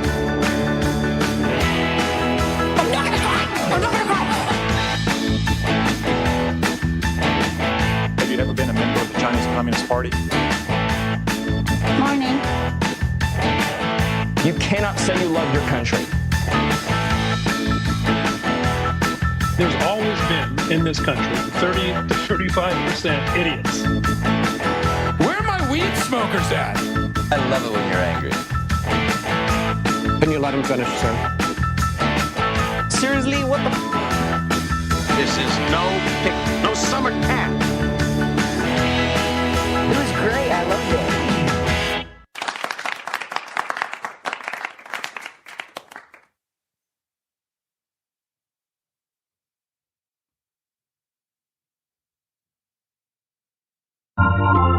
The Mark Thompson Show. I am excited. I'm excited about what's to come. It's a lot of show already, but I'm excited about what's to come. Thanks again to Mo Kelly. Thanks to J-L Cauvin. Thanks to Anthony Davis. By the way, did you see the Department of Justice? So quaint that they still call it the Department of Justice. The Department of Justice in the U.S. banning concealable firearms has always been a thing. Mailing them has been another thing. They've now issued an opinion on the ban on mailing concealable firearms. Okay, the ban on mailing concealable firearms in America, because we are the United States of guns, as you know, They say, the Justice Department says, in this opinion, is unconstitutional and can't be enforced. It's a 100-year federal ban. It's been gone on for the last century. So you can't mail handguns through the U.S. Postal Service. But the Justice Department now is saying that's unconstitutional. It cannot be enforced. It was a 15-page opinion saying that a 1927 law, which made it illegal to use the Postal Service to mail concealable firearms like pistols and revolvers, infringes on the Second Amendment. I mean, don't you have to pass a background check? Don't you need to be seen in person? Now we can just ship guns through the mail. I mean, you can't send porn through the mail, right? Oh, I didn't know that. Is that right? Okay. You can't send drugs through the mail. That's illegal. Mm-hmm. But guns, apparently, that's okay. The agency categorizing pistols, revolvers, and other firearms capable of being concealed on a person, including short-barreled shotguns and rifles, as handguns. It also notes that there are no restrictions on mailing rifles and shotguns between licensed dealers, manufacturers, and importers. Major private carriers, UPS, FedEx, they restrict the shipping of firearms to only licensed dealers. The opinion, though, from the Department of Justice, they write it in an opinion, says that creates a complete ban for unlicensed people. That's unconstitutional. Got to get those unlicensed people their guns. Right to bear arms is not the right to mail guns, says What the Sizzle. It's crazy. So this is a gun rights lobbying group that launched a court case against the Postal Service last July. So this is sort of in response to that, or amid that conversation. They have this bigger conversation and this opinion. So that's the latest in this United States of guns. I have the Culture Blaster coming up, but before the Culture Blaster, what do I need to do, Albert? I'm Friday Fabulous Florida. Oh my God, that's right. Thank you so much, because I was looking at two other things. Mm-hmm. We have a tradition that we have followed from the radio as we came over here to YouTube, and the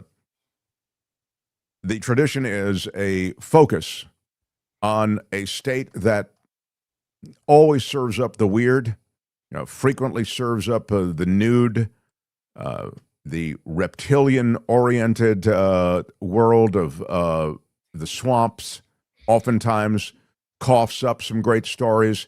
It all exists in a wondrous way, and we feature it in a wondrous way as well. This is Friday Fabulous Florida. It's time for Friday Fabulous Florida. There is a gigantic alligator in my kitchen. A look at the weirdest stories from our weirdest state. Start with nudity, everyone. I know that's why the kids come for the Constitution, but they stay for the nudity. Naked Florida man accused of robbing meat market, only wearing a mask that was left behind a trail of clothing. Wow, that's terrific. He knows what to cover up. Yeah. It happened in Lake City. The cops there were called to BJ's Meat Market on Main Boulevard. Yeah, right on. How appropriate. Yeah. Employees saying that the guy was completely nude except for a face covering. Today at BJ's Meat Market, there's a new kind of meat. Police reviewed surveillance video and said Kobe Watkins was the guy, left a trail of clothing and other evidence along his route of travel.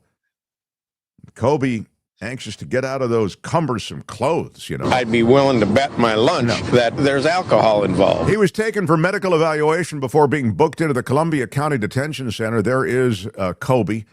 We're showing him to you. Incidents like this are unsettling, said the cops, but our officers responded quickly, secured the scene, and worked with our partners to identify and arrest the suspect. I'd know that rear end anywhere, I should say. It's Kobe Watkins, everybody. Yeah. A Florida woman accused of throwing collard greens and then threatening victims with a skillet. Wow. Wait till you see her booking photo, by the way. It's coming girl, in baby girl. Don't even play. There it is. Great hair, by the way. Great hair that Wendy Lee Messer, a 50-year-old woman from Satsuma, has. But she was arrested after a food-related altercation that included allegations of battery and aggravated assault with a weapon. She looks like she's had a rough night. She's looking. She's had a Image is hideous. a rough night for the last 15 years, is what it looks like to me. Deputies responded to a report of an altercation at Messer's home around 9:15 in the evening. I always like it when people can get a good altercation going before midnight. One victim claiming that Messer threw a plate of collard greens at her and threatened to use a knife against her. The other victim reported fear when Messer approached her while holding a cast iron skillet in a threatening manner. The first victim said that during the argument, Messer swung her hand close to her face, narrowly missing her nose. Deputies arrested her. She reportedly reached for her pocket. Messer did. And when cops looked into her pocket, they found 2 glass smoking pipes with residue typically associated Where are my with weed smokers at? Now, weed is a good guess. There was some weed involved, but I can't award points. What did they find with Messer? They She smoked found the collard greens. I believe it. They say 2 smoking pipes with residue that is typically associated with not collard greens.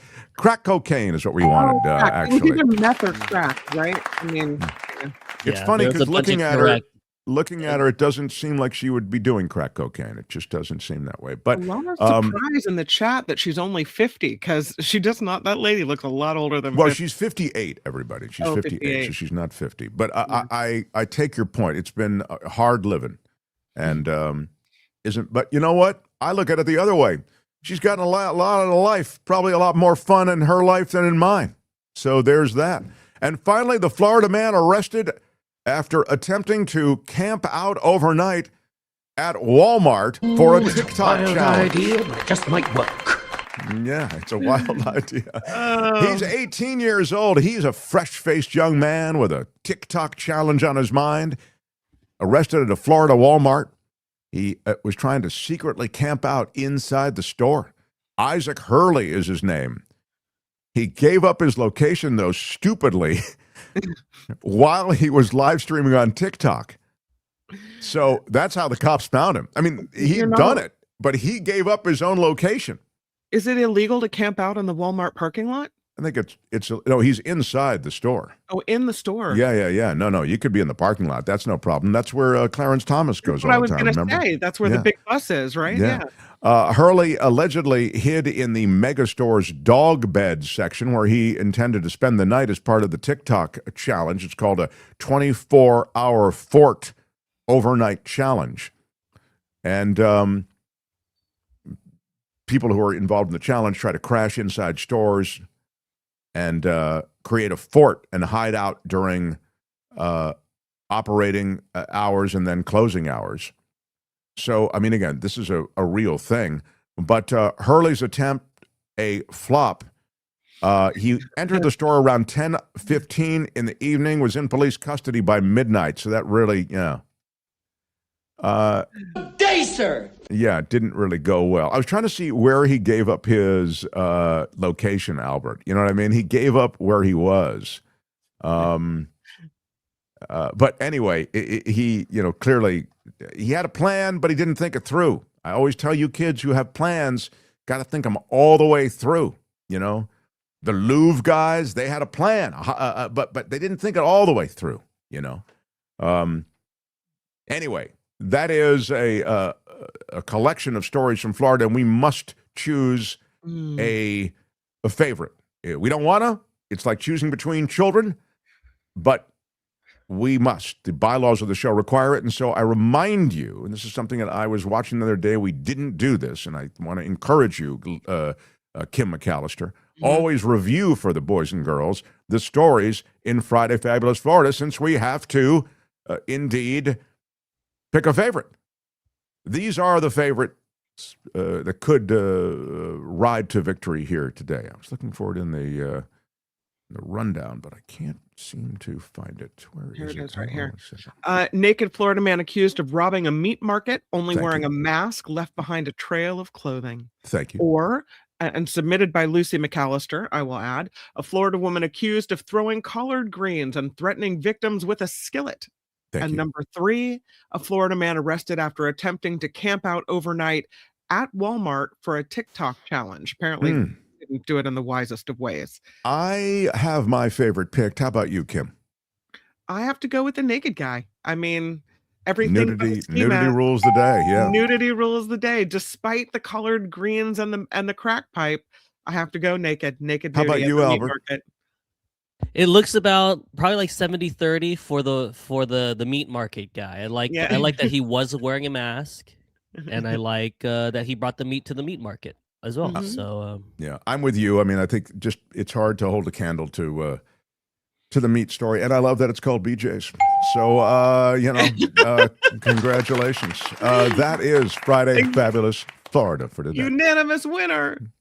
This has been Friday Fabulous Florida. There is a gigantic alligator in my kitchen. Y'all come back now here. The Mark Thompson Show. I know. It is. He brought his own meat to the meat market, says Robert Hussey. You know it. Right. Big shout out to everybody who has participated. Thanks for the great work. Albert, says Moke. I can't say no to collard greens. Big shout out. Says Cassandra. Yeah. I had a real, I want you to know something, Culture Blaster, as you slide into the studio. I had a real issue today with you. And the issue was Naked People Florida style, says Holly. Yeah, Holly Hinman.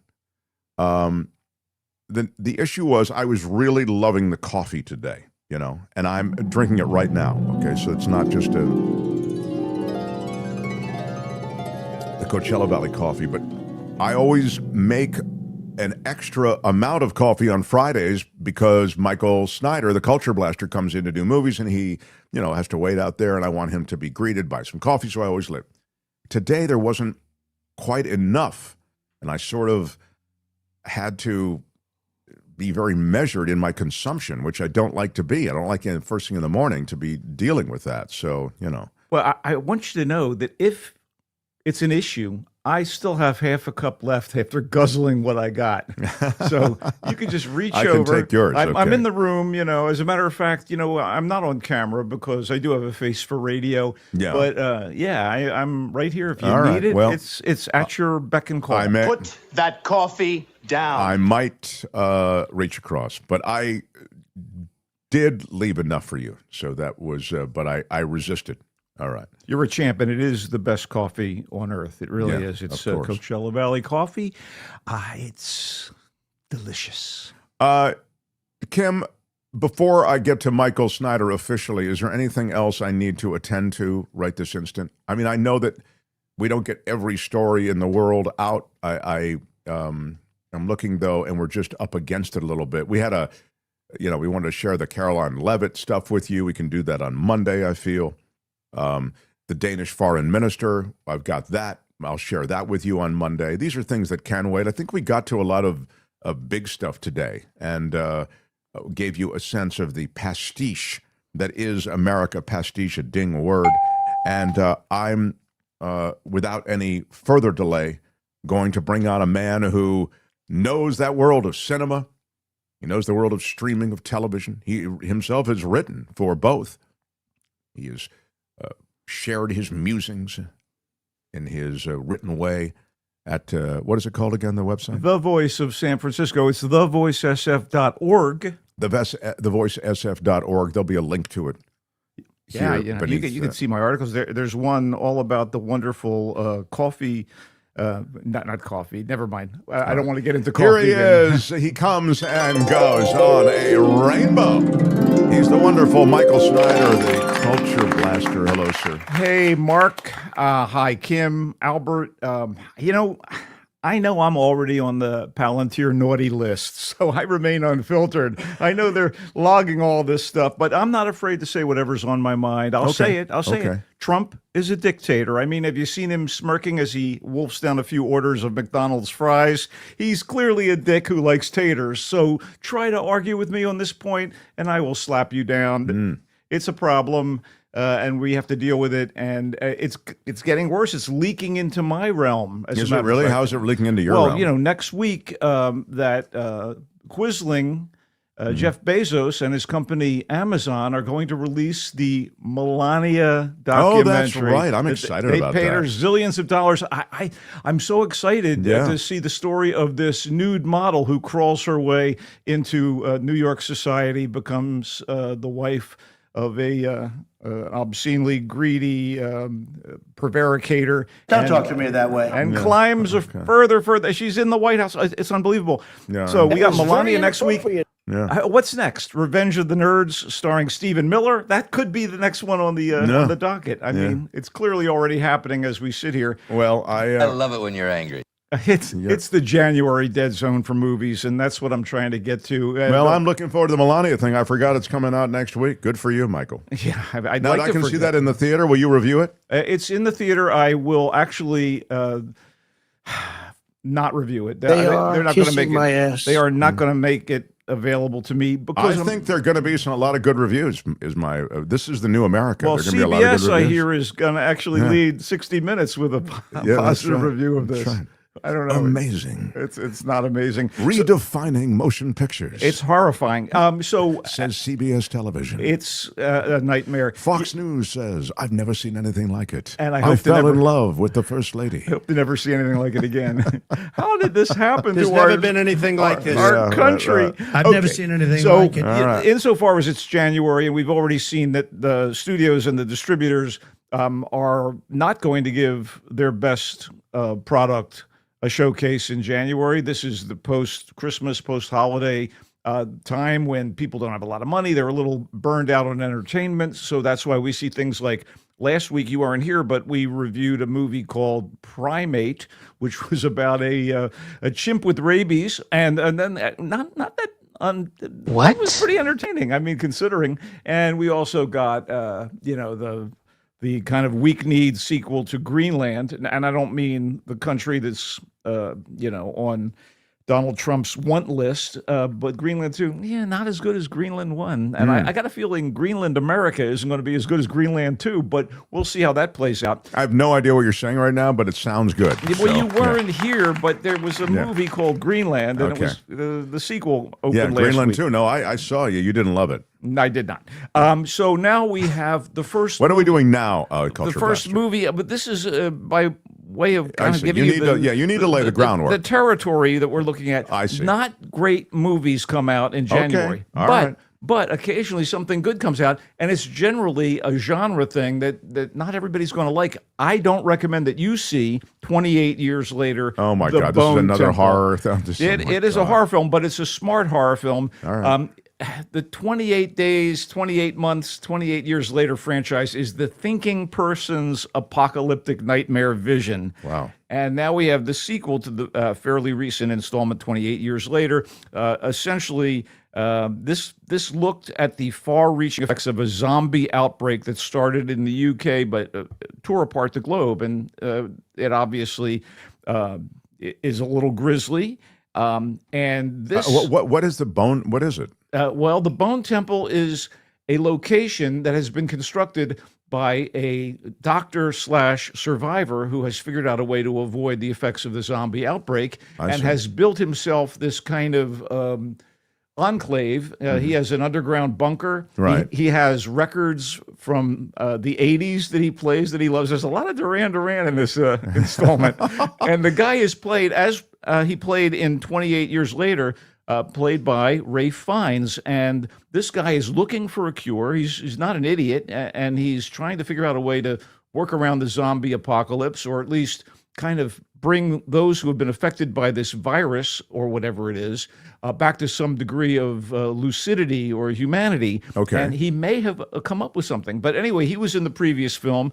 And there are brigands. There's kind of a gang of crazed lunatics led by the King lunatic, played by Jack O'Connell. And these youngsters are his, I guess you call him, his strong right hand. This guy is just, going from place to place, just killing people because it's something he wants to do. He's trying to send That's not Ray Fiennes, though. No, it's Jack O'Connell's character. Okay. Who's kind of they all wear. Sounds pretty dark so far. It's incredibly dark. All right, So get me to the bottom line. Well, this should be kind of a lesser film, but it actually worked really well for what it was. And it could be a bit, or maybe that should be a bite better than its predecessor. Yeah. And, Bone-templed pilot, says Phineas. I love it. That's what they should have been playing in the bunker, but instead they're playing Duran Duran. The gore is particularly aggressive here, especially in the first half hour. But to be honest, it is liberally splashed throughout. No thanks. Already got nightmares from reality, says Deb. I feel it's appropriate to the story, which is a barn burner, and quite literally at one point. This is directed by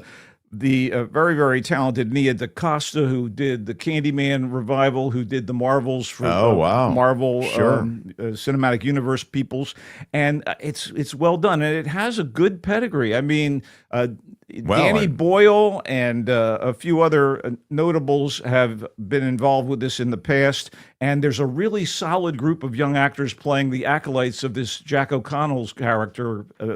It worked. Alex Garland has been involved in this franchise. They're all producers on this, and I thought for what it is, it works. It is not for you, Mark. It is not for you. It's in theaters, though. All right. The Bone Temple, everybody. Okay, here's something you could watch. Don't diss Duran Duran, says Great Warrior Gaming. No one was dissing Duran Duran. No, I love Duran Duran. The Reflex is still in my top 20 of all time. There you go. Don't get me wrong here. The Rip is something you can watch. Mm-hmm. And I don't think you'll be that put off by it. You may actually like it. I know the crime drama genre is something that you and Courtney do enjoy on occasion. Yes, it's true. And The Rip is actually available on Netflix as of today. And it is the work of screenwriter and director Joe Carnahan. And he's an expert at gritty crime dramas. He did Narc and Cop Shop. He did a really terrific wilderness drama with Liam Neeson called The Gray, which blew me away. And The Rip is one of his typically taught offerings, and it's further elevated by Matt Damon and Ben Affleck as co-leads. They play a couple cops in a Miami police unit that undercovers drug crime and also is constantly under investigation by internal affairs. And one of their number, a woman who's involved with the Ben Affleck character, she's like the captain, and she is killed, and that's what launches the story to find out, who was responsible. Was it somebody on the outside? Was it someone from the drug trade? Was it one of the cops who had an axe to grind? A dirty cop? Could have been a dirty cop. There is, in fact, a tip that there is a house in a kind of abandoned housing district that has thousands and thousands of dollars stashed away, drug money. And a rip is when you go and find these caches of money, illegally gotten gains, and bring them back to the station, or get them off the street. And so these guys, played by Damon and Affleck, lead a troupe of other cops, including characters played by Steven Yeun, Teyana Taylor, who's gotten a lot of love for One Battle After Another. Kyle Chandler's in this movie, and they actually zero in on this house, and they find millions. And now the question is, are they going to actually skim? Are they going to reveal the fact to their superiors that they found all this money? Is there a betrayer amongst them? Yeah. Are the cartels going to come down on them? It's pretty exciting stuff, and I got a kick out of it. It's a B movie, and it's proudly a B movie. It's called The Rip, a crime drama and a thriller that's available on Netflix. Love it. It's Netflix streamable now. You can stream it right this second. Great. I mean, Catalina Sandino Moreno plays one of the cops. It's a good film. All right. What else do you have? All right. Well, this is not necessarily in your wheelhouse. And again, there's the horror component. But again, it's January, and they're just, rolling stuff out. I guess it's going to be a horror-filled January. Well, of course. It's a pretty horrific January already. This movie is called Night Patrol, and it doesn't quite work, but it has some interesting ambitions here. This is a movie that essentially mixes and mashes police corruption, racial conflict, African mysticism, and some very bloody horror.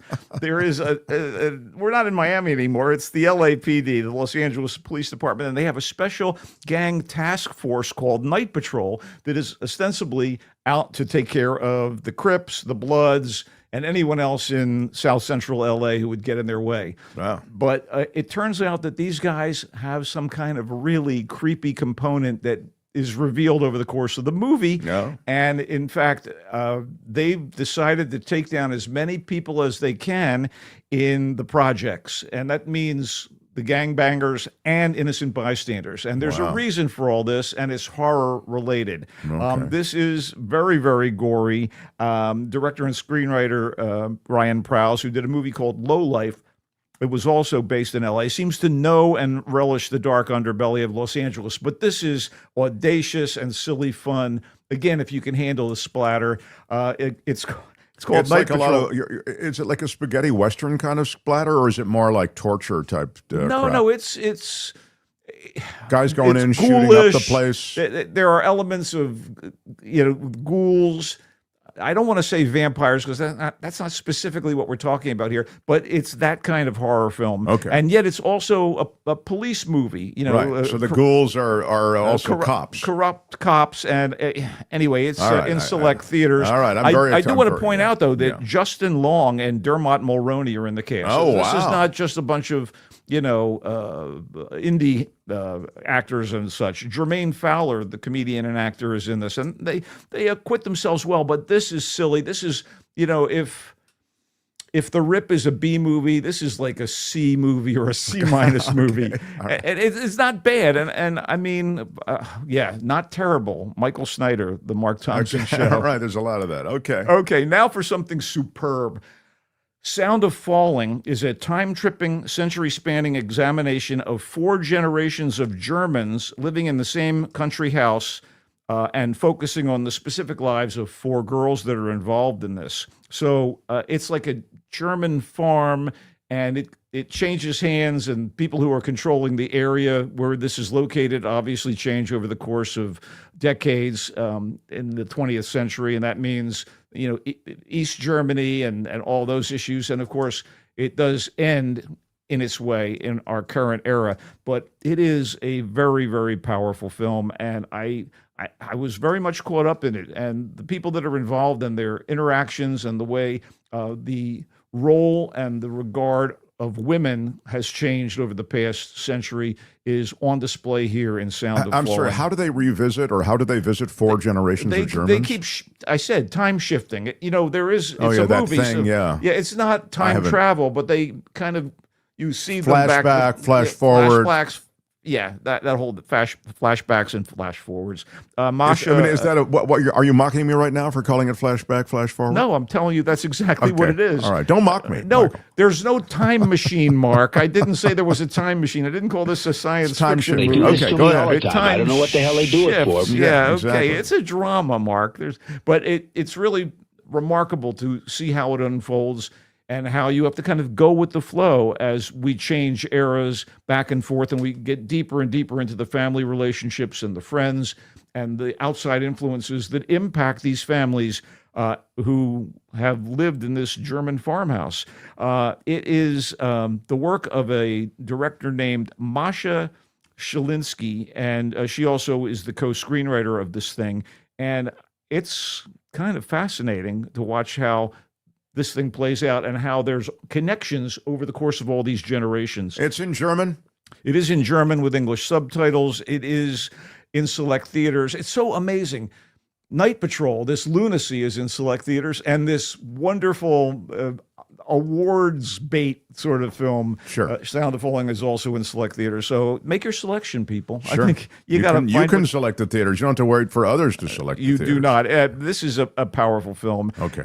Anyway, we do want to point out that one of the things that goes on during this time, the January doldrums, is that movies that were released in December for short runs in Los Angeles and New York start to expand out wider, and some of them are pretty good. And they are generally indie and foreign films.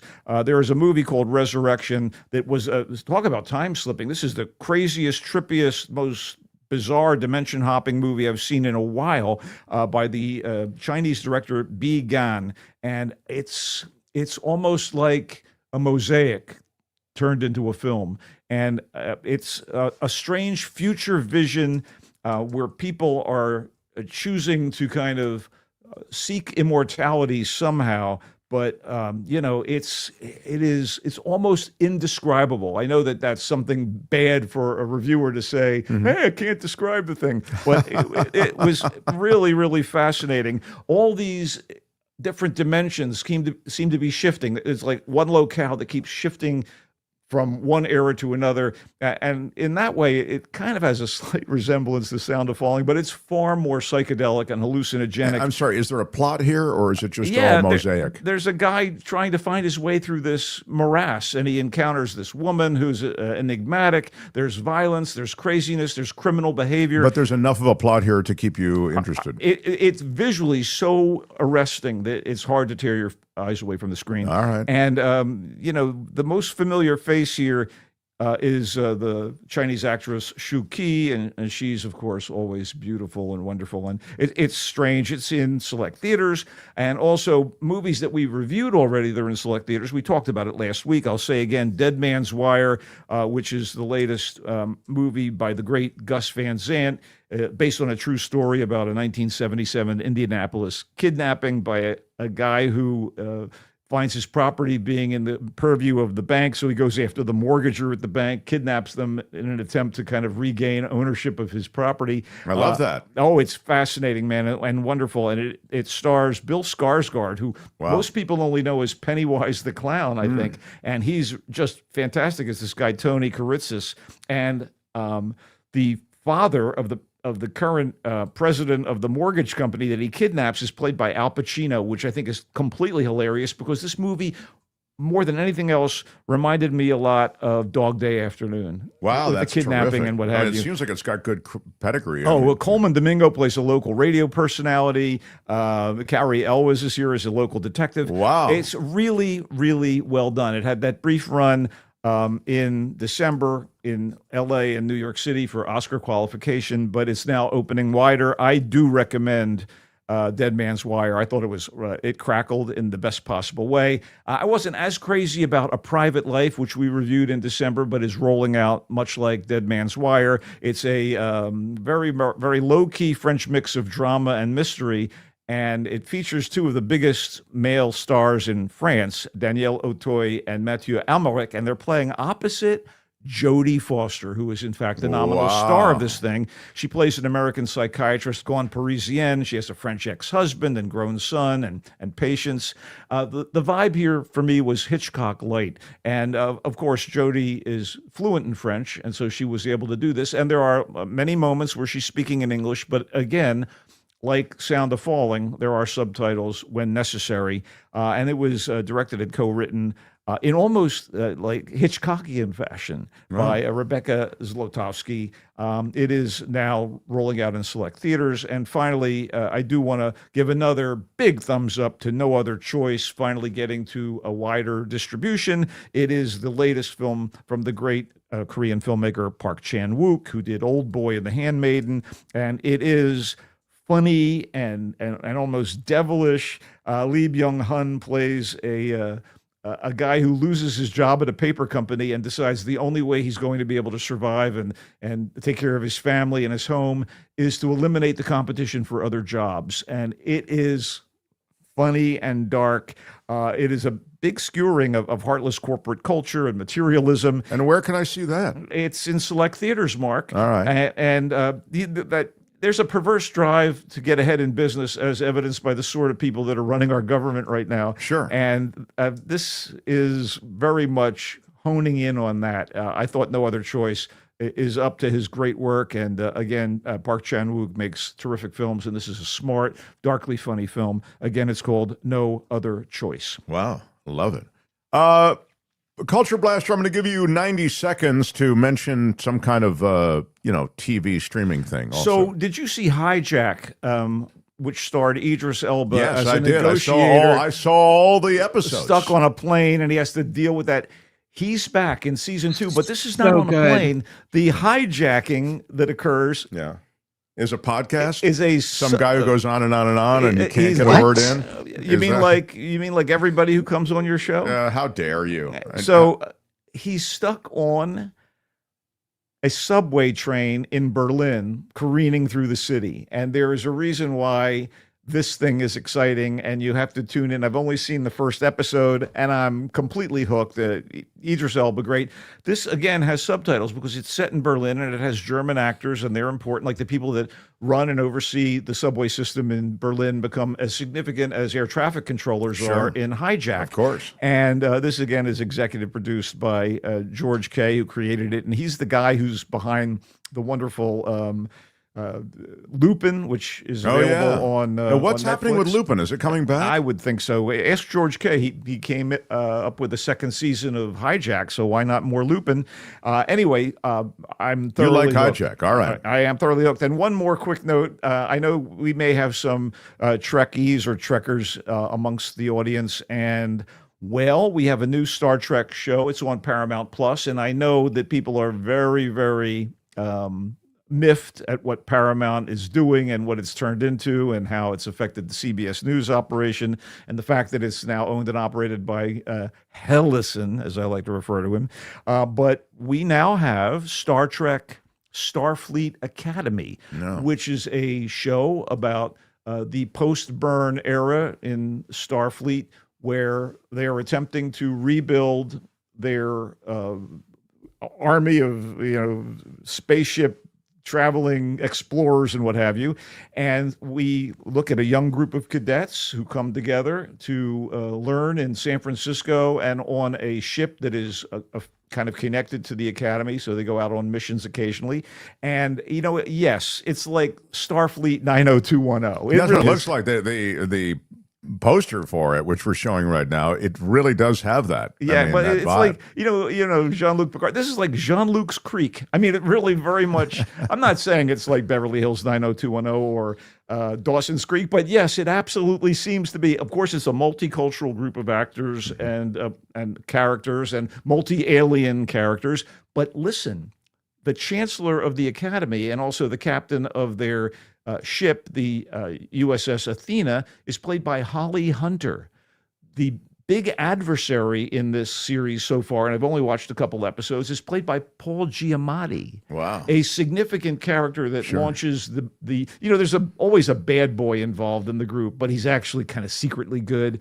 Well, his mom is played by Tatiana Maslany. They didn't skimp on the actors. Sounds like a lot of money went into it. Star Trek Starfleet Academy is on what Paramount it's Plus. I don't know how great it's going to turn into, how it's going to be. I mean, I remember seeing the first couple episodes of Star Trek: The Next Generation, and I don't think so. But eventually it became great. Will I give this the opportunity? I will, but there are some silly moments and some cliched moments with these youngsters and their different foibles. One more quick note. Star Trek veterans Robert Picardo and Tig Notaro are both involved in this show. Oh, yeah, I saw that. Tig Notaro is this like nasty little engineer named Jet Reno. She's funny, she's snarky. Yeah. And Robert Picardo has always played the holographic doctor since Star Trek Voyager, and he's back. And so, does somebody like Tig Notaro, who's got a comic, great comedy chops, terrific comedian.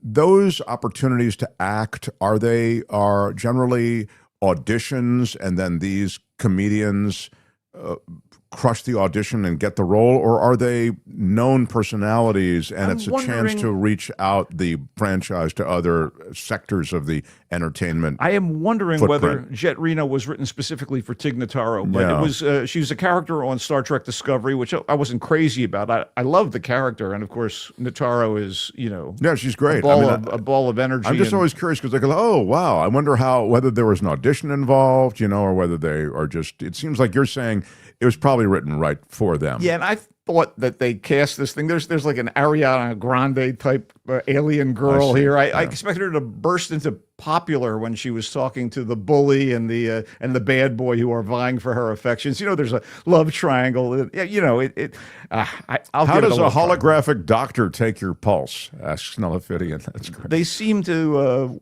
I don't know, it's hand wavium. Yeah. All right. So there you have it. I'm excited about Star Trek Starfleet Academy.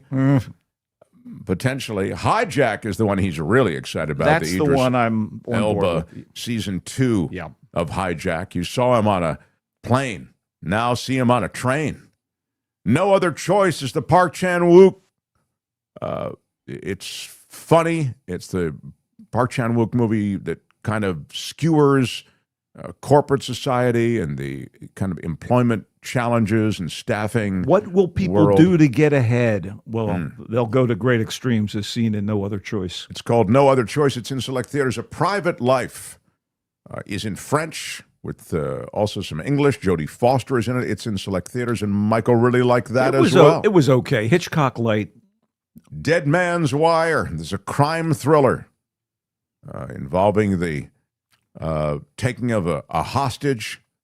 And this is a true story. Yeah, it's based on true events. And you see, of course, at the very end of the film, you get a few snapshots of the actual kidnapper and his victim. It works, man. It's Gus Van Sant. I remember the actual story. I remember it was 1970s it happened. Yeah. Dead Man's Wire, directed by Gus Van Sant, as noted, and Michael really likes it. Resurrection is a journey, it sounds like, through what he called, the Culture Blaster did, a mosaic turned into a film. I didn't really follow it, to be honest. During the review, I dozed off for a few minutes, so you'll have to tell me. Mark, it was hard to follow the movie when I was there, okay. But I did not doze off. But he called it riveting. He said you just get so transfixed by the journey. And the visuals. The visual mosaics. There's crime involved, there's romance involved, but it's all very, very subservient to the visuals. In theaters, Sound of Falling is the film he loved. 4 generations of Germans existing in this farmhouse, and the linking of all of these different generations, he said, is something that's really quite extraordinary. It's in German with subtitles, and it's in select theaters. Night Patrol is the wild police corruption film with mysticism and gang warfare from the director of Lowlife. Justin Long and Dermot Mulrooney are in it. Michael says, I don't know, kind of a wild ride. It was okay. It's very, very much about racial strife as well. It's kind of a fascinating cops versus, the black community in Los Angeles. That has a long and ugly history, as you're well aware. The Rip is Joe Carnahan, who did Narc. He did Cop Shop, The Gray, which is a great movie with Liam Neeson. This has Matt Damon and Ben Affleck. I mean, those guys are handsome. How could that miss? Girl, you just woo. Control yourself, Mark. They are drug crime cops. A captain is killed, and there's an investigation, and it sounds like it's Michael suggested, and I don't mean to put words in your mouth, but to put words in your mouth. Somewhat disposable, but a good ride. I thought it was a lot of fun to watch. And, and again, these guys know what they're doing. And it's a glorified B movie, but not even that glorified. It's gritty. And Carnahan is. It is good. on Netflix, and I may watch it tonight. How is that? Why 28 years later, The Bone Temple is the Ray Fiennes film that Michael said it's good. It's kind of, it's not for me because it's sort of horror. But it's good for all you horror fans. Look, Mark, I know you're not going to be interested in watching somebody eat somebody's brains, so I'm not going to recommend this Does that really movie happen to you. in the film? Oh, my God, dude. It's like the future is like an automat for zombies. Oh, my God. That is just brutal. Just don't get it. Very well done. I don't get it. We have the phrase good of kind. This is very good of kind. Find Michael Snyder at thevoicesf.org. What a great website for you to be writing. The musings of Michael extend well beyond the world of movies and streaming. A and little music. something about the show Pluribus available this week. Oh, and yeah. People really like that Pluribus. It's pretty wonderful. And how about those 49ers? What can I say? I mean, I have such mad respect for what they've done with a team that's been decimated by injury. Unbelievable. There is Albert bringing up the Michael Snyder page on The Voice SF. Wow. Look at that. You really write so very well, Michael. Well, thank you, Mark. And you really speak well. It's a shame that none of that, let me finish, comes across here in your reviews. Wow, you're killing me, dude. You're killing me. I love you, and that's the reason you're here. I adore you and have for many, many years. My eloquence is undisputed, dude. Yes, you're absolutely right. Go Niners for Michael. To win for Michael, Niners. He comes and goes on a rainbow. Michael Snyder, everyone, the culture blaster. See you next week, everybody. I love my Michael, and he will be here next week. So, The Mark Thompson Show. Something to look forward to for you people who will be here next week. He is here on Fridays. You know, Kim. Yes. We could stay all day. Except there is other stuff going on today. Chaplain Fred with a $10 super chat. And let me just say, Big shout out. I think it's the first super chat of the day.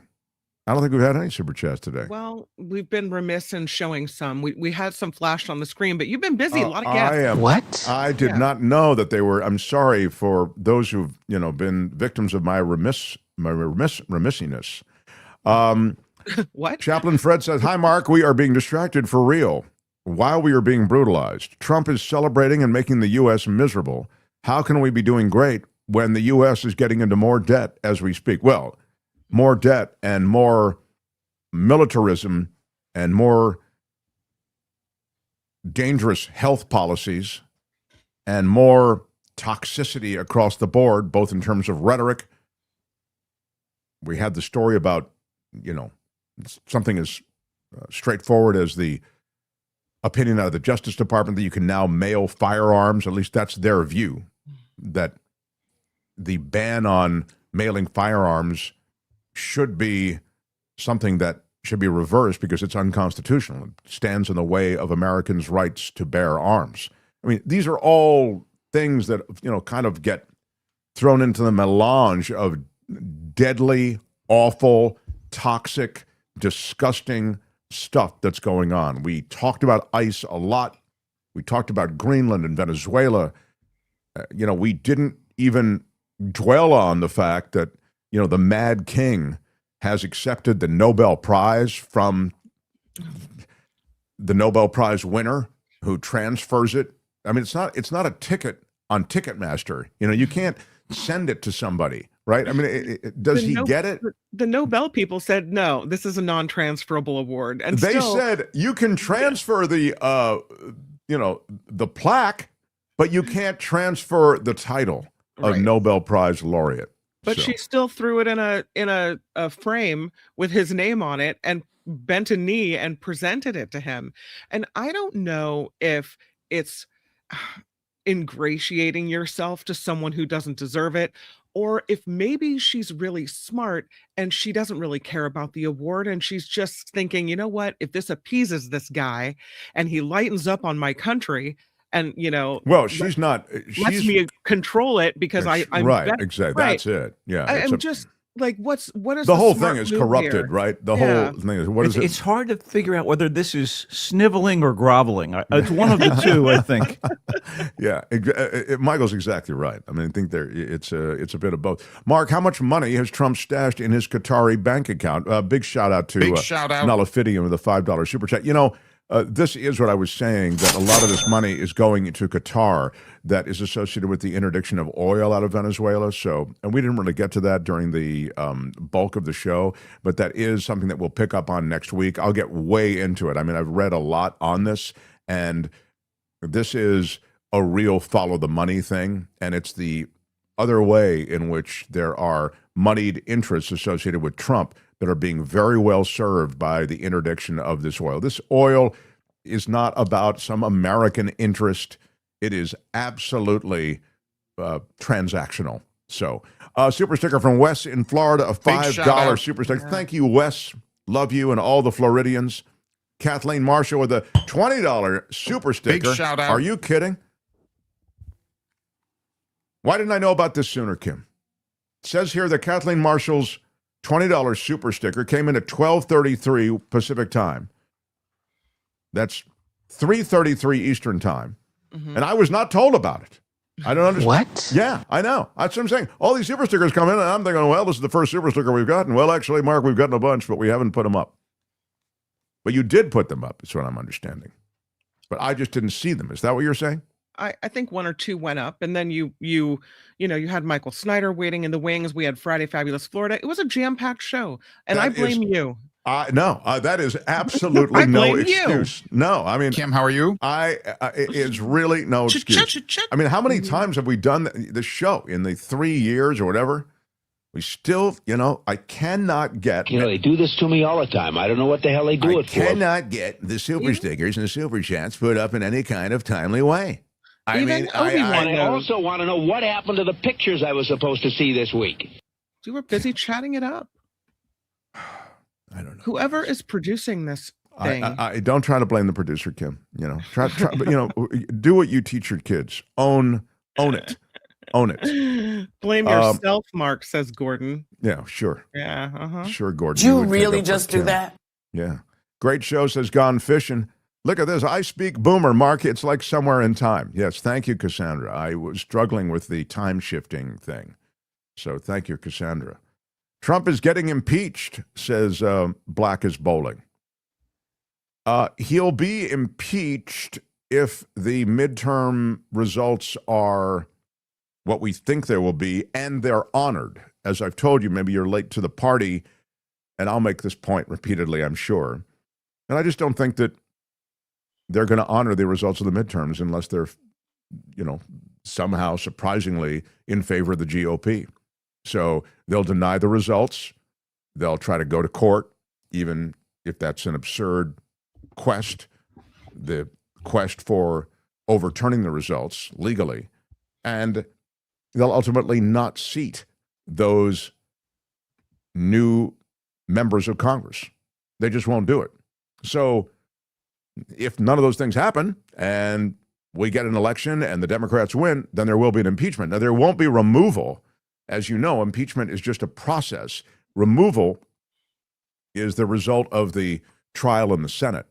So, but I take your point. If it's, that there's trouble ahead for Trump in the midterms, should they go through and should there be a Democratic win, as is likely, yeah, they'll begin impeachment proceedings. But again, some of those other things that I was talking about, I think they're very likely.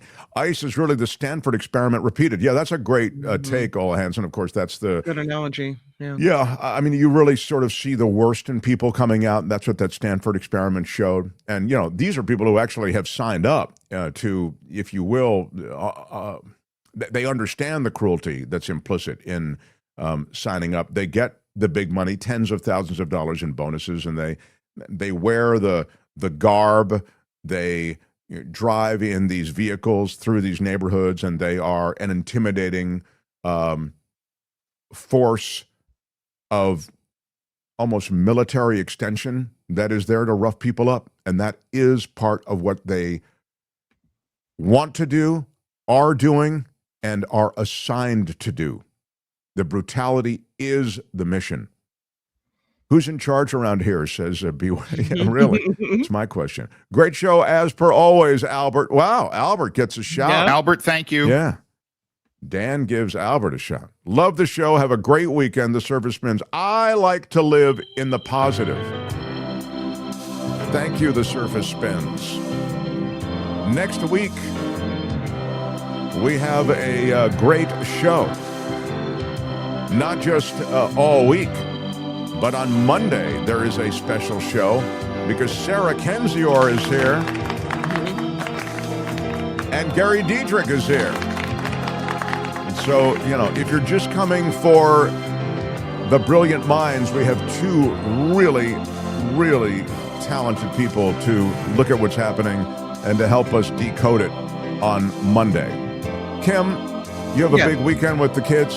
Yeah, big weekend. Going to be great. How about you? That just, I don't believe that. I could tell you were just kind of shining me on with that. No, we don't have time. Because Shadow Stevens is going to say any second. Kim, how are you? All right, Kim. What the hell is going on in the United States of America? For the Mark Thompson Show. For a real answer. I don't know, Albert. How do I do it? Albert, thank you. I blame you. Out of time. Bye-bye. Until Monday, everybody, have a good weekend. Hang in there. We'll see you next week. Bye-bye.